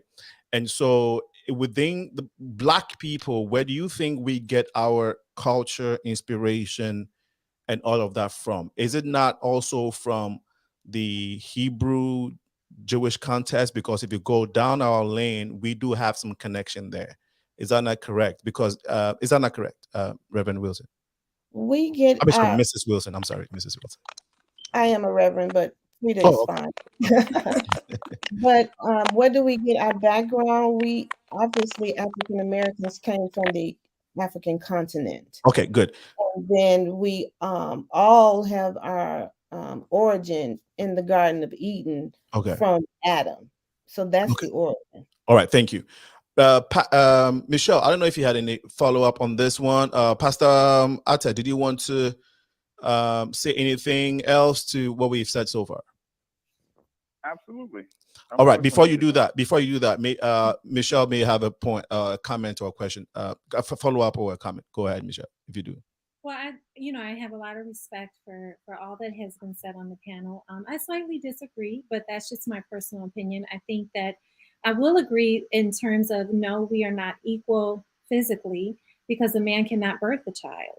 And it takes great strength to carry and birth a child. I know I'm a mother. I don't know if anyone else on the panel is. So yes, we are definitely not in that sense. Now, in terms of roles, I think that it's just important that, like we said earlier in the discussion, as you negotiate your love, as you negotiate your relationship, I think that's really the most important thing is what you're coming home to, who you're coming home to, who you're loving on, who's loving on you. And I think that as long as that love is not abusive, that it's functional, and that it helps you grow into a better person and nurtures your children, I think that you all are doing something right, despite all of our wonderful ideals around religion and things like that. Okay, Pastor Ate. Yeah. So I just want to go back to First Peter chapter 3, and then I actually want to make a comment before I leave. So First Peter chapter 3, verse 5, and this is Peter talking about how wives and husbands should dwell together. And he says, "For in this manner, in former times, the holy women who trusted in God also adorned themselves, being submissive." Can you hear him? Can you all hear him? Somebody's mic is giving feedback. Yeah, if you can speak up a little bit. Yeah. Sorry, I apologize. He says, First Peter 3:5, "For in this manner, in former times, the holy women who trusted in God also adorned themselves, being submissive to their own husbands. And Sarah obeyed Abraham, calling him Lord, whose daughters you are if you do good and are not afraid with any terror. Husbands, likewise, dwell with them with understanding, giving honor to the wife as to the weaker vessel, and as being heirs together to the grace of life, that your prayers may not be hindered." So even Peter is also echoing what is said by Paul in the book of Ephesians about women being submissive to their husbands. I know right now it's a very, very hot word that when you say that, automatically ears go up. But then Peter also says that men should dwell with their women and their wives with understanding, giving honor to their wives. And that is the perfect balance. When we say that a woman is supposed to be submissive to her husband, it is just establishing a structure that God has already put in place. It is the structure of God, and that is where we are messing up. I mean, I listen. I love my wife to death. I even applauded her today because she organized my state ID to where didn't have to do anything. She put all my documents inside my folder. She did everything I need to do. All I had to do was show up, and I did. I showed up, and everything was there. Everything was in my folder, and I just said to myself, "Thank God for such a woman who helps me to the extent where it's something that I need to do. I didn't have the time to do it. She prepared everything for me, and I just went there, and everything was done." And I called her, and I thanked her. I said, "Thank you very much for what you did because you really helped me out. I didn't even have to sweat over it. So it's a give and take between man and woman. My wife supports me. And in return for her helping you, did you reciprocate in some way? Absolutely, yeah. Yes. I reciprocate as well.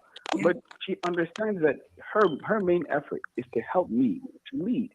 That is where the structure comes in. Now, I'm a military man. I was in the Marine Corps for 4 years. So when it comes to structure, that is something I am always very, very keen to. And even in church, there is a structure. And in marriage, God has also imposed a structure. Our head pastor, especially in marriage counseling, this is what he always said. He says that there is one head in a marriage, and that is a man. Anything with two heads is a monster. You cannot have two heads. There cannot ever be a 50-50 because at one point there will be a point or an argument where one person has to have their way. And when it comes to that, how do you do? Someone is going to have to compromise and someone is going to have their way. And this is where the leadership role and the submissive role are brought into question. And that is especially now in relationships where we have so much fight because both people want to have their way. And when they don't get their way, it ends up in arguments and it ends up in divorce. When there's a specific structure in place, people know their roles, things go very, very smoothly. When I was in the military and my squad leader said, we're doing this, even if I didn't agree, I had to do it because I can even be charged for insubordination if I don't comply with what my squad leader is saying. So no matter how much I agree or disagree, this is what goes on. Now, in women's defense, what I would say is you have every right to plead your case. You have every right to convince your husband. You have every right to persuade his mind. And what I don't understand in today's world is that women try to challenge men on a manly level. God has given women so much persuasive ability to persuade their husbands to do certain things, but it's through a feminine route. But yet women choose to use a masculine route, meeting fire with fire. Many men, listen, and this is what I tell the women in my church. Men are soft. If you give a man what he wants, it is going to be very hard for you not to get what you want. Women who are really, really intelligent and know exactly how their men operate are able to get every single thing that they want. But in today's day, because everyone wants to be equal, they want to challenge men at the same rate that a man would challenge a man, and it doesn't work out. Our weakness is structure. Our weakness is weakness. Our weakness is when we see femininity and submissiveness. Yes. If you show us that, we give you everything. Can I add something, please? So I'm always questioning, like, why is it that you want to challenge a man in that manner? Why don't you go the woman route and get what you want instead of fighting and not getting what you want? We work so much better as long as we go through the structure. If we go through the structure, it's a lot easier than going outside of the structure. Okay, so when I say Mrs. NARTEY has a question for you, Pastor. I know you have a lot of points, but we because of time, Mrs. NARTEY has a quick question for you. Let's try and get that out.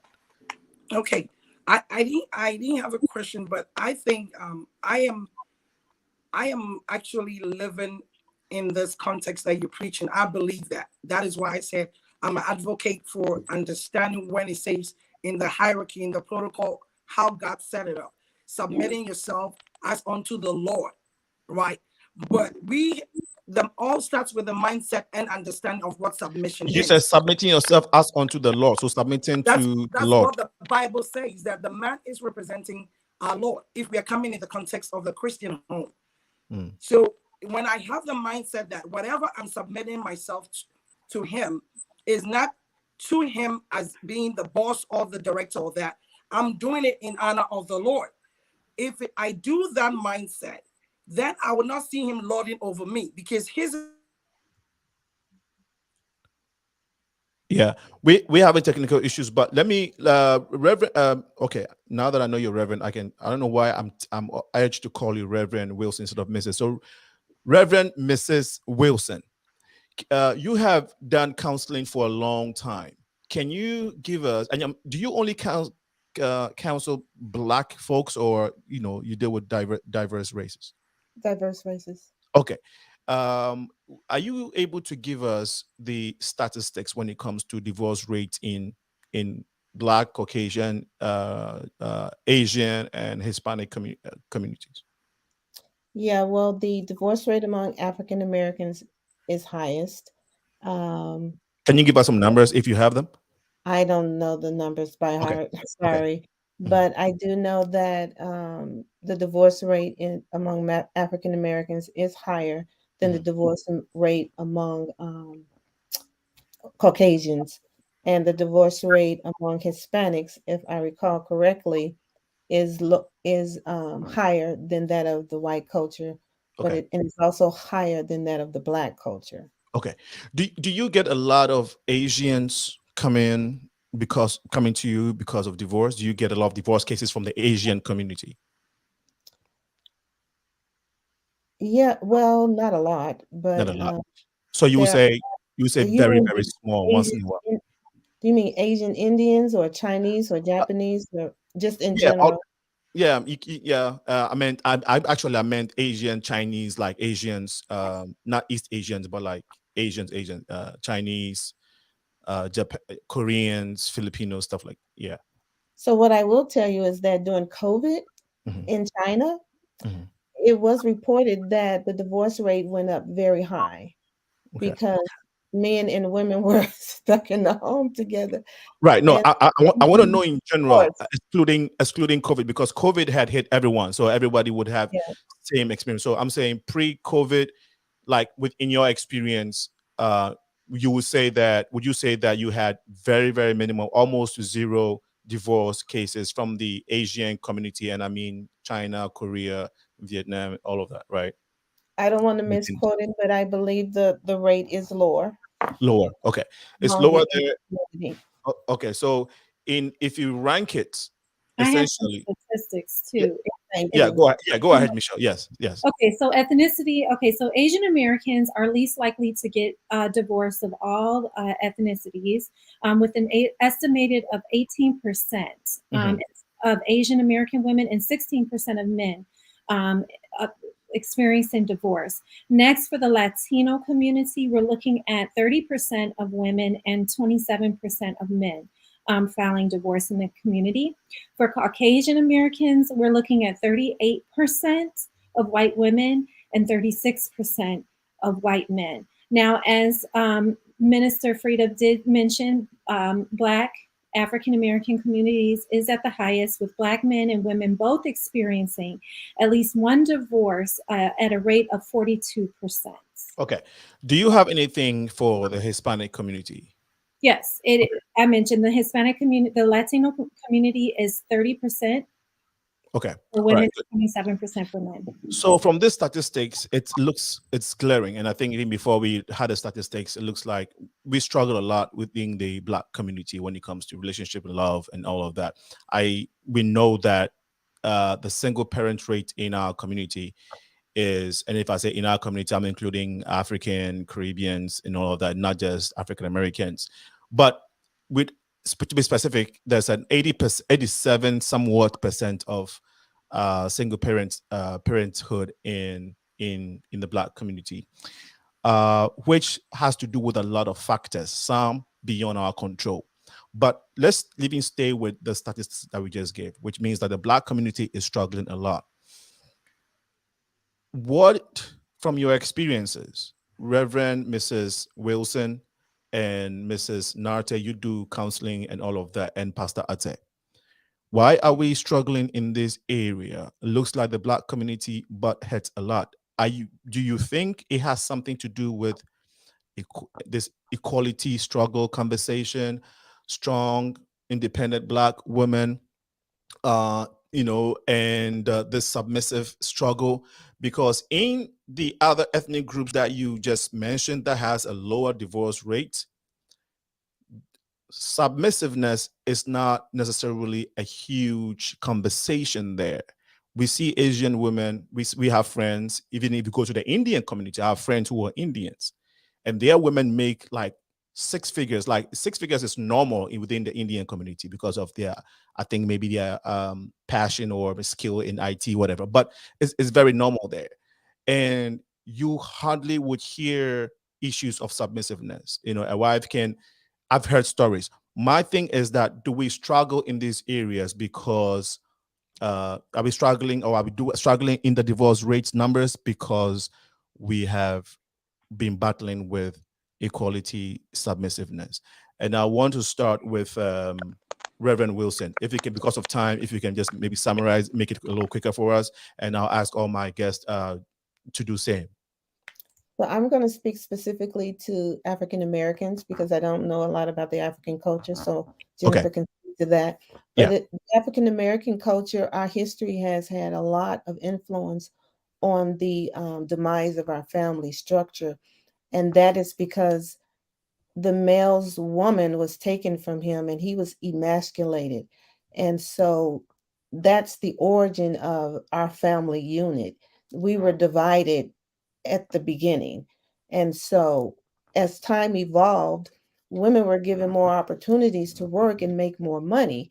And so they became more of the breadwinners, and men were kind of pushed to the side because they were Black men. And it's said that because the popular culture were afraid of Black men, they wanted to keep them down. And so the Black men then began to express themselves with their libido. And that's how they got their self-worth, their sense of well-being. This is the evolution of our culture. And so when you bring us together, then there is some division, some dichotomy, because you've got, in many instances, not all, women making more money. You've got the male that's having a difficult time keeping employment. And so there's division right there because of that inequality. So that's why we have more difficulty in our culture, is because of our history. We're trying to overcome that, but we have not overcome that. And so, you know, single parent in our communities is the same factor. You know, it's because it's a generational thing. And people want to say that it's gone away, but we are still impacted by our history. Yeah. Do you think that the issue of feminism, strong Black women, be independent, are also the direct causes of these things that you mentioned, or these are ideologies that Black people have copied or accepted from other maybe ethnic groups or races, and is not working well with our culture and our makeup? So it depends on how you define a strong Black woman. First and foremost, a strong Black woman is not negative, but in fact, we are generally the ones who take care of everybody's kids and support our husbands most of the time and helping them climb heights. So when you say strong Black woman, in my understanding, in my definition, is being able to support the household, being able to work a job if she needs to, and come home and take care of her family, being able to make it in corporate America and still have a family. So in that sense, she's strong. Now, when you have somebody that's strong and that's moving and shaking like that, a personality has to evolve, because now you're in a culture where you have to compete. And so competing like that in the workforce and then coming home, you have to shift gears. And that's why I say a wise woman will elevate her man, even if she is the breadwinner, because that brings unity in the home.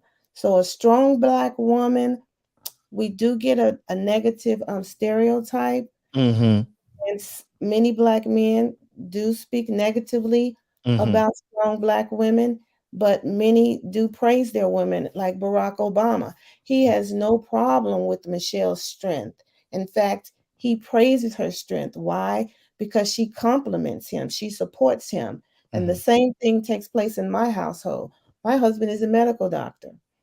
I support him, I lift him up, but he allows me to educate myself, to work in corporate America, whatever my desire is.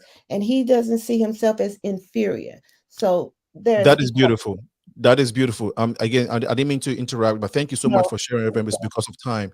And I think that he, in addition to everything he does, I think it also helps him to do more for you, because you said you elevated.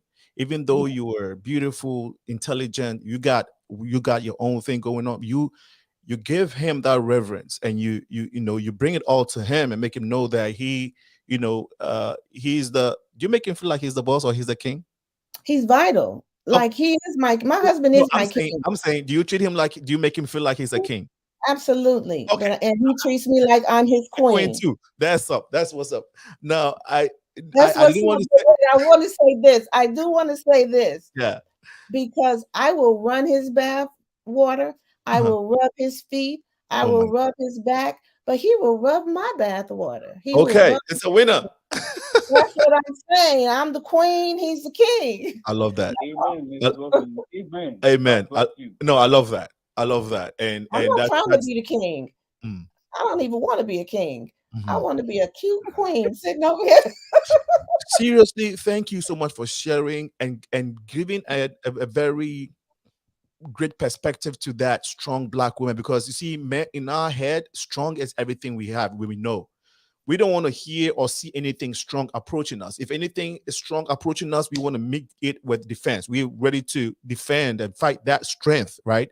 So when we hear strong Black women, if a woman is trying to communicate and trying to make, if we hear strong Black women a lot, in our subconscious, we're hearing opposition, instead of seeing it from the way you just explained it, right? And so I think that now that we know, it will help a lot of men to now see strong Black women. Oh, okay, you're about to challenge me. That's what we say in our head when we hear strong Black women. For a lot of men. So thank you so much for helping with that. But I think it would be fair to have Reverend Nartey, Mrs. Nartey also respond quickly. And then Pastor Atet, we do have a lot of comments. It's not fair if we don't go through these comments. So please, if we can make the comments like your question or your feedback as snappy as we can. Okay. You want me? You want me? Yes, Mrs. Nartey. I love what Reverend Rita said about the strong Black woman. A strong Black woman is actually a compliment to the husband, because when a woman looks good, she's confident, she's herself, she's joyful, she's happy, she's hardworking, and that. Aliko, you agree with our culture, when a woman looks good, mostly the compliment goes to the husband. They'll tell you, oh, your husband is taking very good care of you. Because when you go into the Bible, the body belongs to the man. That's how God said, my body belongs to my husband and his body belongs to me. So I am taking care of my king and he's taking care of me. You know my husband, you know that he allows me to become, all that God has deposited in me. He's pushing me to be the very best. He's not challenged. The challenge comes in, the competition comes in the mindset of the man, that, when the woman is rising, it's checking, it's coming against my ego and all that. But all starts in the mindset of the definition of submission. Okay. If the man does not see submission as being that you are below me, then I believe it alleviates the problem of the submissiveness. Awesome. If I see the man being the head as not being bossy over me, it alleviates that struggle and that innate in me to be challenging towards him. Yes. The Bible says he compliments you. Yes. God made me to compliment him. I'm his helpmeet. I'm there to make him shine. He's there to make me shine. God did not make it as a competition. We're not supposed to bat heads. Thank you. We're supposed to bring the best in each other. Awesome. God is the one who said he saw the man cannot be alone. So God was wise to know that you cannot be alone. So he placed the woman by your side for a reason. Awesome. And so we renew our mindset of how God structured this. In the Black community, if you go way back, as you said, our culture, our traditions is based in the Hebrew, religion and the Hebrew culture. Yeah. So as we begin to adapt other cultures into what we grew up with and what we see and what we know, there are challenges, the struggles that want to come in. But the premise of what we know does not change. If we can come back to that, Black love is beautiful. It's beautiful. Our love is expressive. Our love is given. But we have to allow to learn the language of what it means, because as Dr. Rita said, we cannot look at other cultures and necessarily. I know this Indian couple, the woman makes more than the man, but their culture has said it that she will never try to overlord it over the husband, that I make more than you. Okay, so we have to learn other ways that though I may be a strong Black woman, doing my best and everything, I should still honor that king. Whether, remember I said whether he has money or not, seeing him, affirming him, respecting and honoring him also goes a long way, because most times when we become that breadwinner or become that woman, our attitude, our mindset, our whole thing changes, and then we want to play the role of the king, and that's why the king is not going to, his kingdom is threatened, and then we're going to butt heads. So if we can understand and balance each other, I believe we will enjoy what Black love is. Thank you so much. We need to do it one more time. We'll do it again. Yes. How do I get your attention in the chat? Yes, I know you have to go, Reverend Mrs. Freda. Sorry, I'm getting some feedback here. Reverend Mrs. Freda Wilson needs to go now, but I think that she has really impacted this evening's conversation, and we really, really appreciate it. Michelle, I know you have some last words for her. I'm just so very grateful to have you on. I've learned so much from both of you ladies here tonight, and we really, truly enjoyed your impact here tonight. Thank you so much for joining us. Reverend Wilson, your last comments before you go, please. Thank you. So I wanted to say that, again, in the African-American community, of course, there are more women than men, and a lot of our women make more money than the men. And the reality is, if Black women want a Black husband, they have to decide if they're okay with that male making less. And if they choose that route, then you still have to be feminine and you have to elevate the man. And that is just so important, whether he makes less or not. His role is significant, even though the finances may be imbalanced. And so that was my closing piece on that. Thank you so much, Reverend Mrs. Freda Wilson, for making time to be on the show. We're looking forward to having you on again. Have a wonderful evening. It's been amazing. Thank you both. Thank you so much. The show continues. We are still here with Mrs. Jennifer NARTEY, and Pastor Ate is still probably going to help us go through some of the comments and questions that we have on the feed. Mrs. NARTEY, my apologies if I interrupted. I'm just trying to, we're just trying to manage the time, but so please pardon me, and I didn't get a chance to apologize to Reverend Wilson if I did that to her as well. To our audience, please bear with us as we know there are a ton of questions and comments. So let's give. So Michelle, go ahead. I think we can go through some comments now. Yes. So we have a comment here. The pastor makes a good point of responding in our femininity. I have learned trying to respond in the same male energy loses every time. I think that's a great response, especially as it pertains to the strong Black woman complex that we discussed earlier. We have another one on another angle. A man is the only one who can impregnate a woman, and a woman is the only one who can carry the baby during the pregnancy to deliver. So there is no equality at all. Everyone has his or her own responsibility to play. Excuse me to say that it's when I get to America that I see women have control over their men in the house. Okay. I think that's in reference to a comment that I made earlier about, women being able to carry and birth children. And I don't know, you guys can quote me on this, but I believe Mary didn't need a man to impregnate her to birth Jesus, but that's another story. I know scientifically speaking, women are asexual, and you can look that up as well. So that's just my take on it. I'm just here to but thank you for the comment. It is greatly appreciated. Yeah, I think we have more other comments. We do have a couple more comments. So we have Royal Black Jesus here, and he said, wrong comment, I'm sorry. He said, this conversation is turning to a church thing now. Let's be realistic.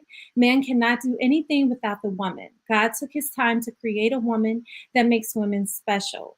Women are better imaged than a man. Every successful man, there's a strong woman behind him. That woman can be a wife or a mother. Women are powerful, but that does not give them the chance to disrespect a man. Great point. Powerful point. Great point. I think we got a couple more. We gotta go. Let's see if you can grab some more. Yes. We have Rhonda Pratt. She said, totally agrees. The cultural history and experience contributes to the Black family demise. And I did not forget, you asked a question earlier that was directed to Mrs. Narte. Actually, wrote the question down. You want to hear it? Yes, but not before we go through this one.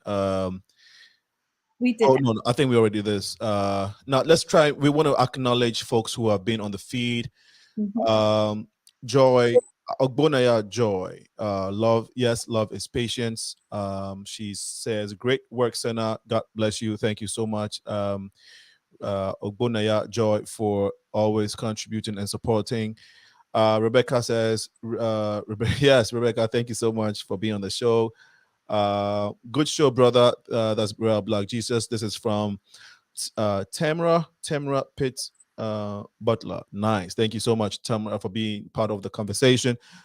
Good show. Greetings to the panel, especially Mrs. Romantica. She is a great woman when it comes to love, marriage, and relationship. I love the subject under discussion, and I'm sure he's referring to Reverend Narte. You are Mrs. Romantica. Rebecca says, Mrs. Jennifer Narte and other lady, I am so proud of you. Mrs. Wilson is not here to get that message, but I hope that I'm sure she'll receive it in spirit. Real Black says, Queen J, I see you, Mama. That is to Mrs. Jennifer.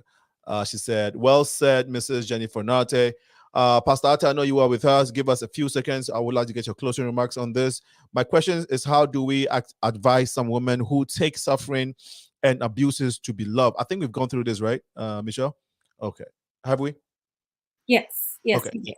Okay. Any other comments, Michelle, that I'm missing that you want to take a look at? Yes, actually. While you're looking here, yeah, go ahead.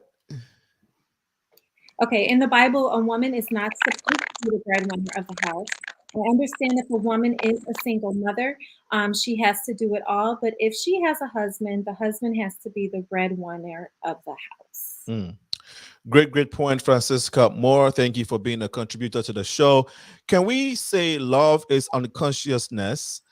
Love is consciousness. And which part of the body do we exhibit love from? Heart or head? That is a very brilliant question. Maybe Mrs. Romantica would help us.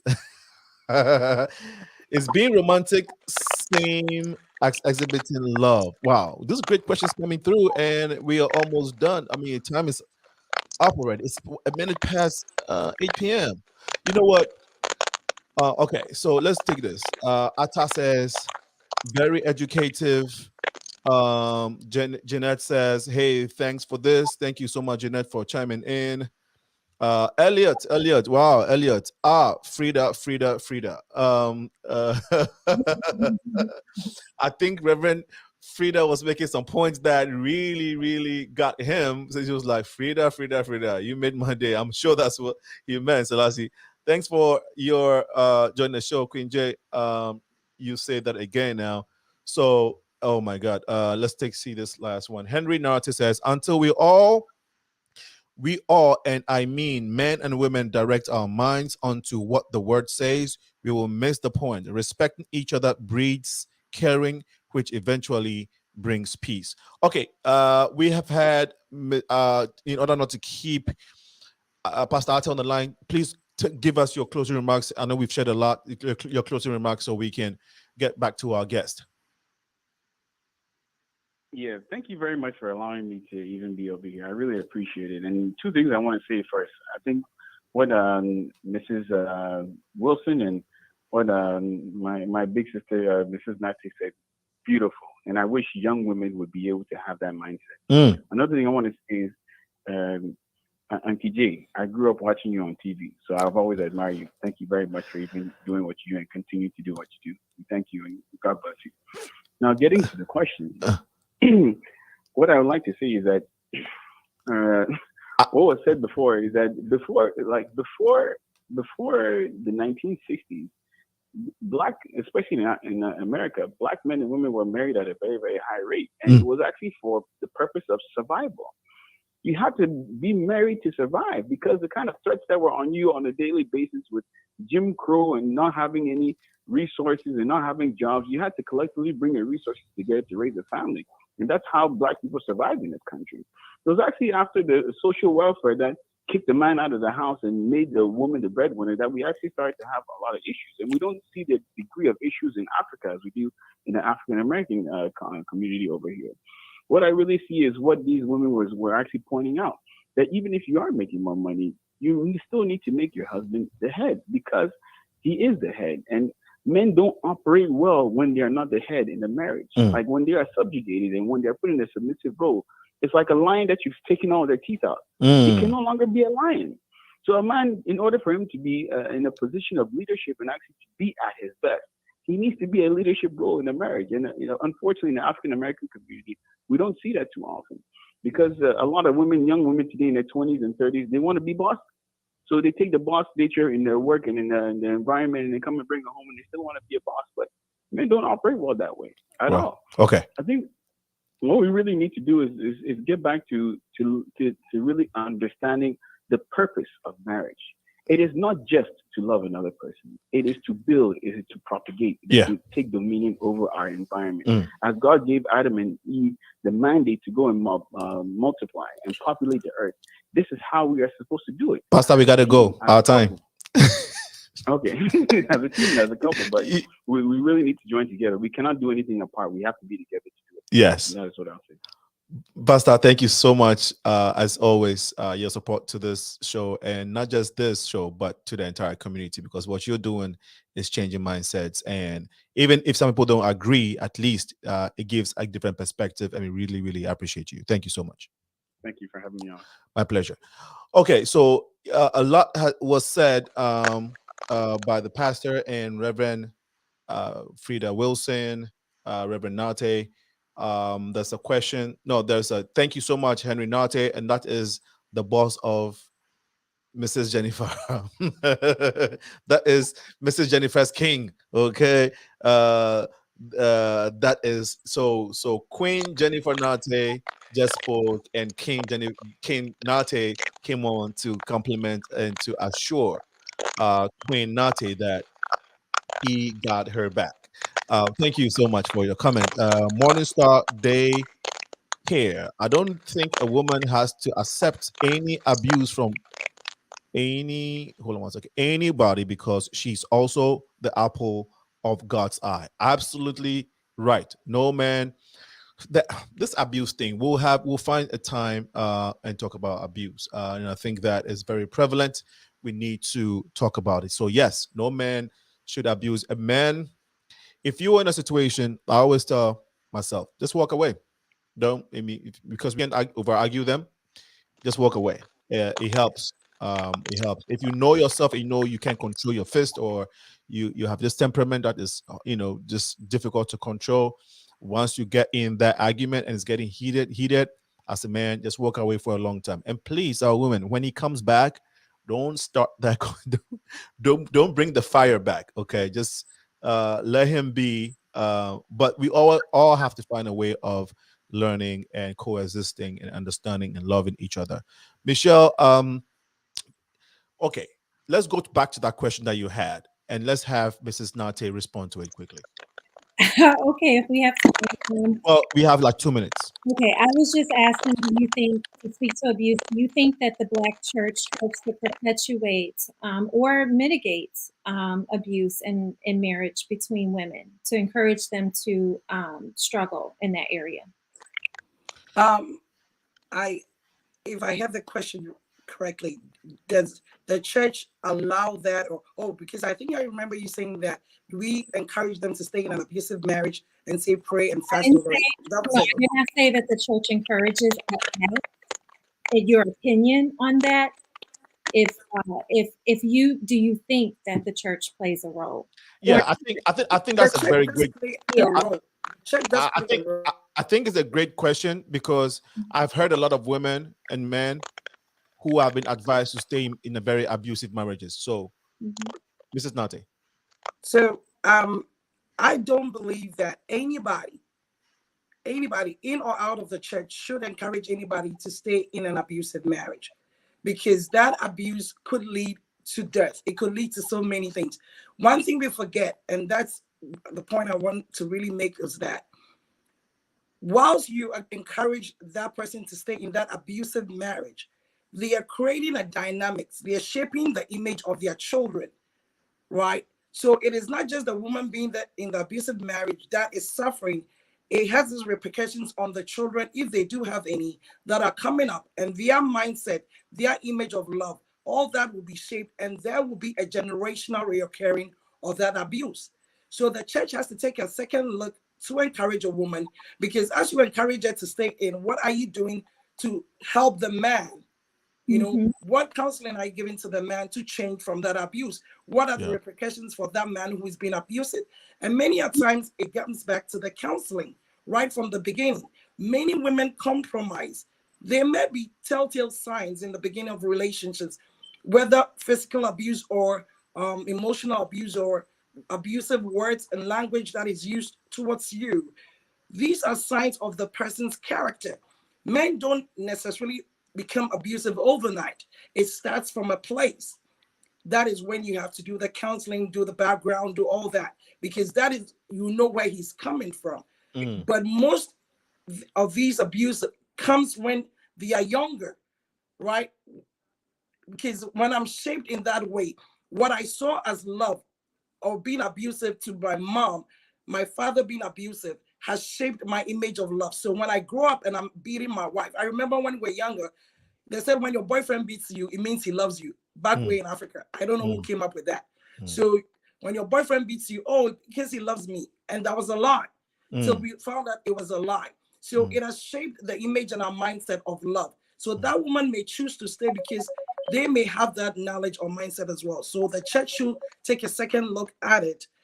No woman should go through an abusive marriage, regardless whether physically or emotionally or by words, because the way you talk to a woman goes a long way to affect their self, worth and their value. So, whether in church or outside the church, remember, that's why I say language matters. Even as you're in the home, whether you're Christian or not, the words you begin to say to your children, as you abuse your children by words, remember you're planting seeds. So that young boy is going to grow up with that mindset that these words I can speak to my sister. I don't allow my boys to disrespect their sisters. Why? Because they'll become husbands one day.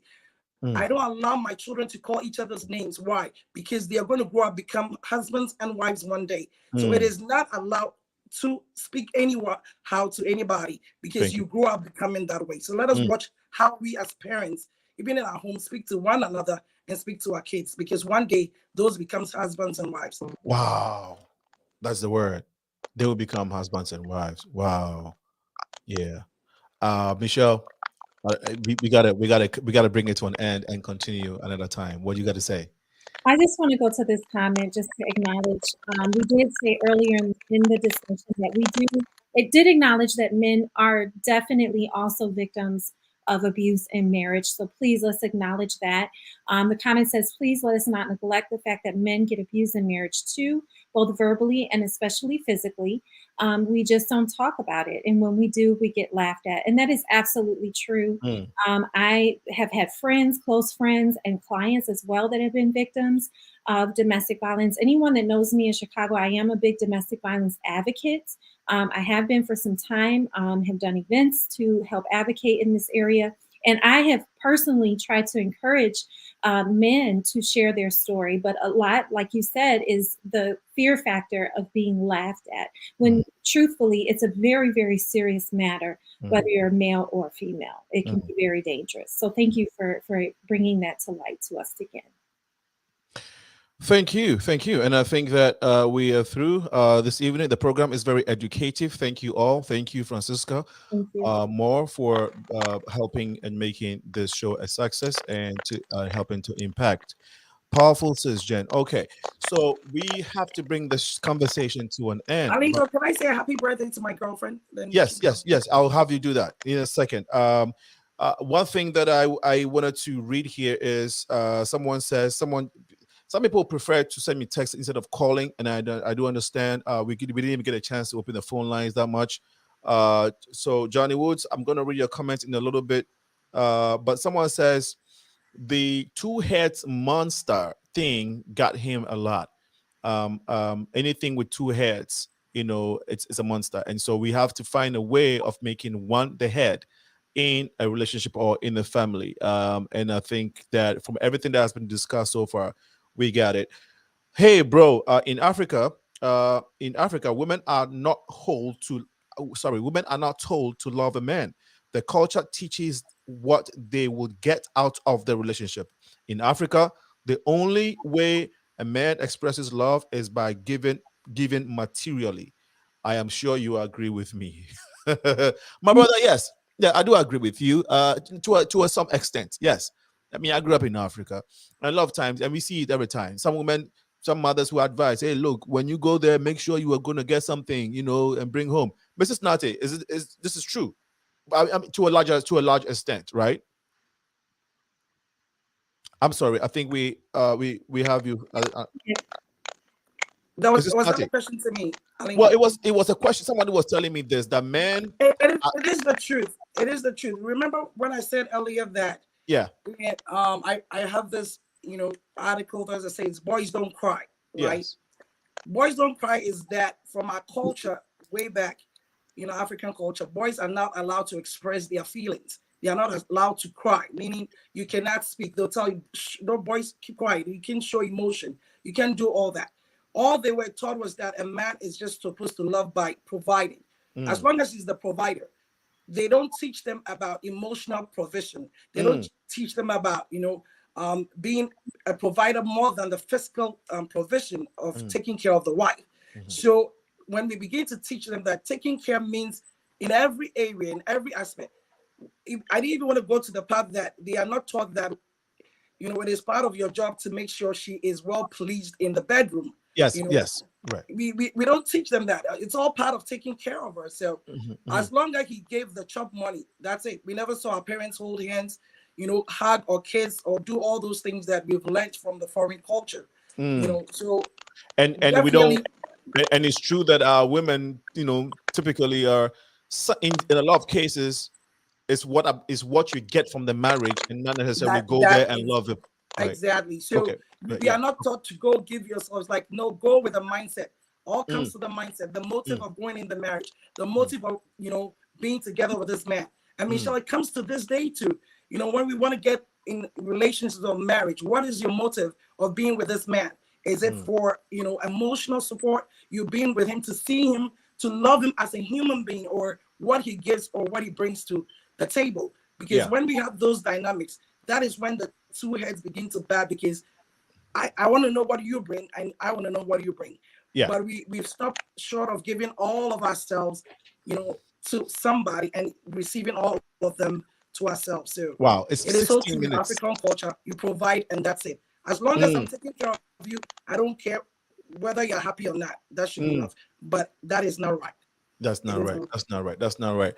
Johnny Woods, unfortunately, some churches tell abused wives God hates divorce, so they should stay in regardless of the situation. That is very, very true. That is very, very true. So that's not, and Reverend Mrs. NARTEY just said that is not allowed. It doesn't matter. Leave. If you're dying, leave. If you're being maltreated, but whether you're a man or woman in that relationship, leave. It's not worth it. Morning Star Daycare. Can I back to that the church definitely, it's the word of God that tells us he hates divorce, but there are premises on which the church it is allowed to separate the woman from the man if the home is abusive. But I think the church should do better in going further to unearth the underlying cause of the abuse. Okay. Anybody who is abusive, I believe psychologically, mentally, there is an underlying cause of the abuse. Okay. And most times, in order to save the life of the woman or the man, the person in that temporary situation should be removed from that home or that situation. Awesome. Because by the time you want to save them, it may be too late. So it may not necessarily be divorce, but remove that person from that situation. From the situation. Okay, thank you. Another educative show as always, and this is the last one. That's True Morning Star. Okay, we have to come to the end of this conversation this evening. Black love. What is black love in the spirit of Valentines? And I hope that you took and got something out of this, Michelle. Yes, this was very wonderful. I think we should definitely do it again and continue the conversation. I know there's a lot to unbox and unpack in this conversation. Definitely a lot to unbox and unpack, and we're looking forward to another powerful conversation next week. Next week, Wednesday, 6 p.m. We're looking to talk to the son of Marcus Garvey. He's going to be on this platform talking about some powerful things. We are still in the Black History Month, celebrating our story. And this is how we go about it. We tell it as we know it. We tell it ourselves. And I always say that come Black History Month, I learned a lot about myself and fellow Blacks. Okay. Be it Caribbeans, be it African Americans, I learned a lot. It helps us understand that we are all one people. We all share common goals. It helps for us to foster a better relationship. On that note, the Progressive Mind Show has to come to an end. I've been honored to host this evening. As usual, my name is Alinko, and I hosted this show with Michelle Okenard.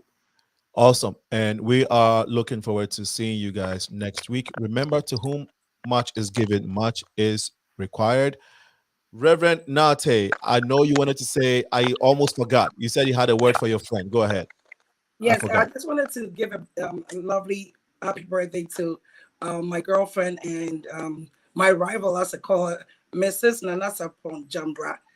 It's her birthday today. So, Nana, I know you're watching. Happy birthday.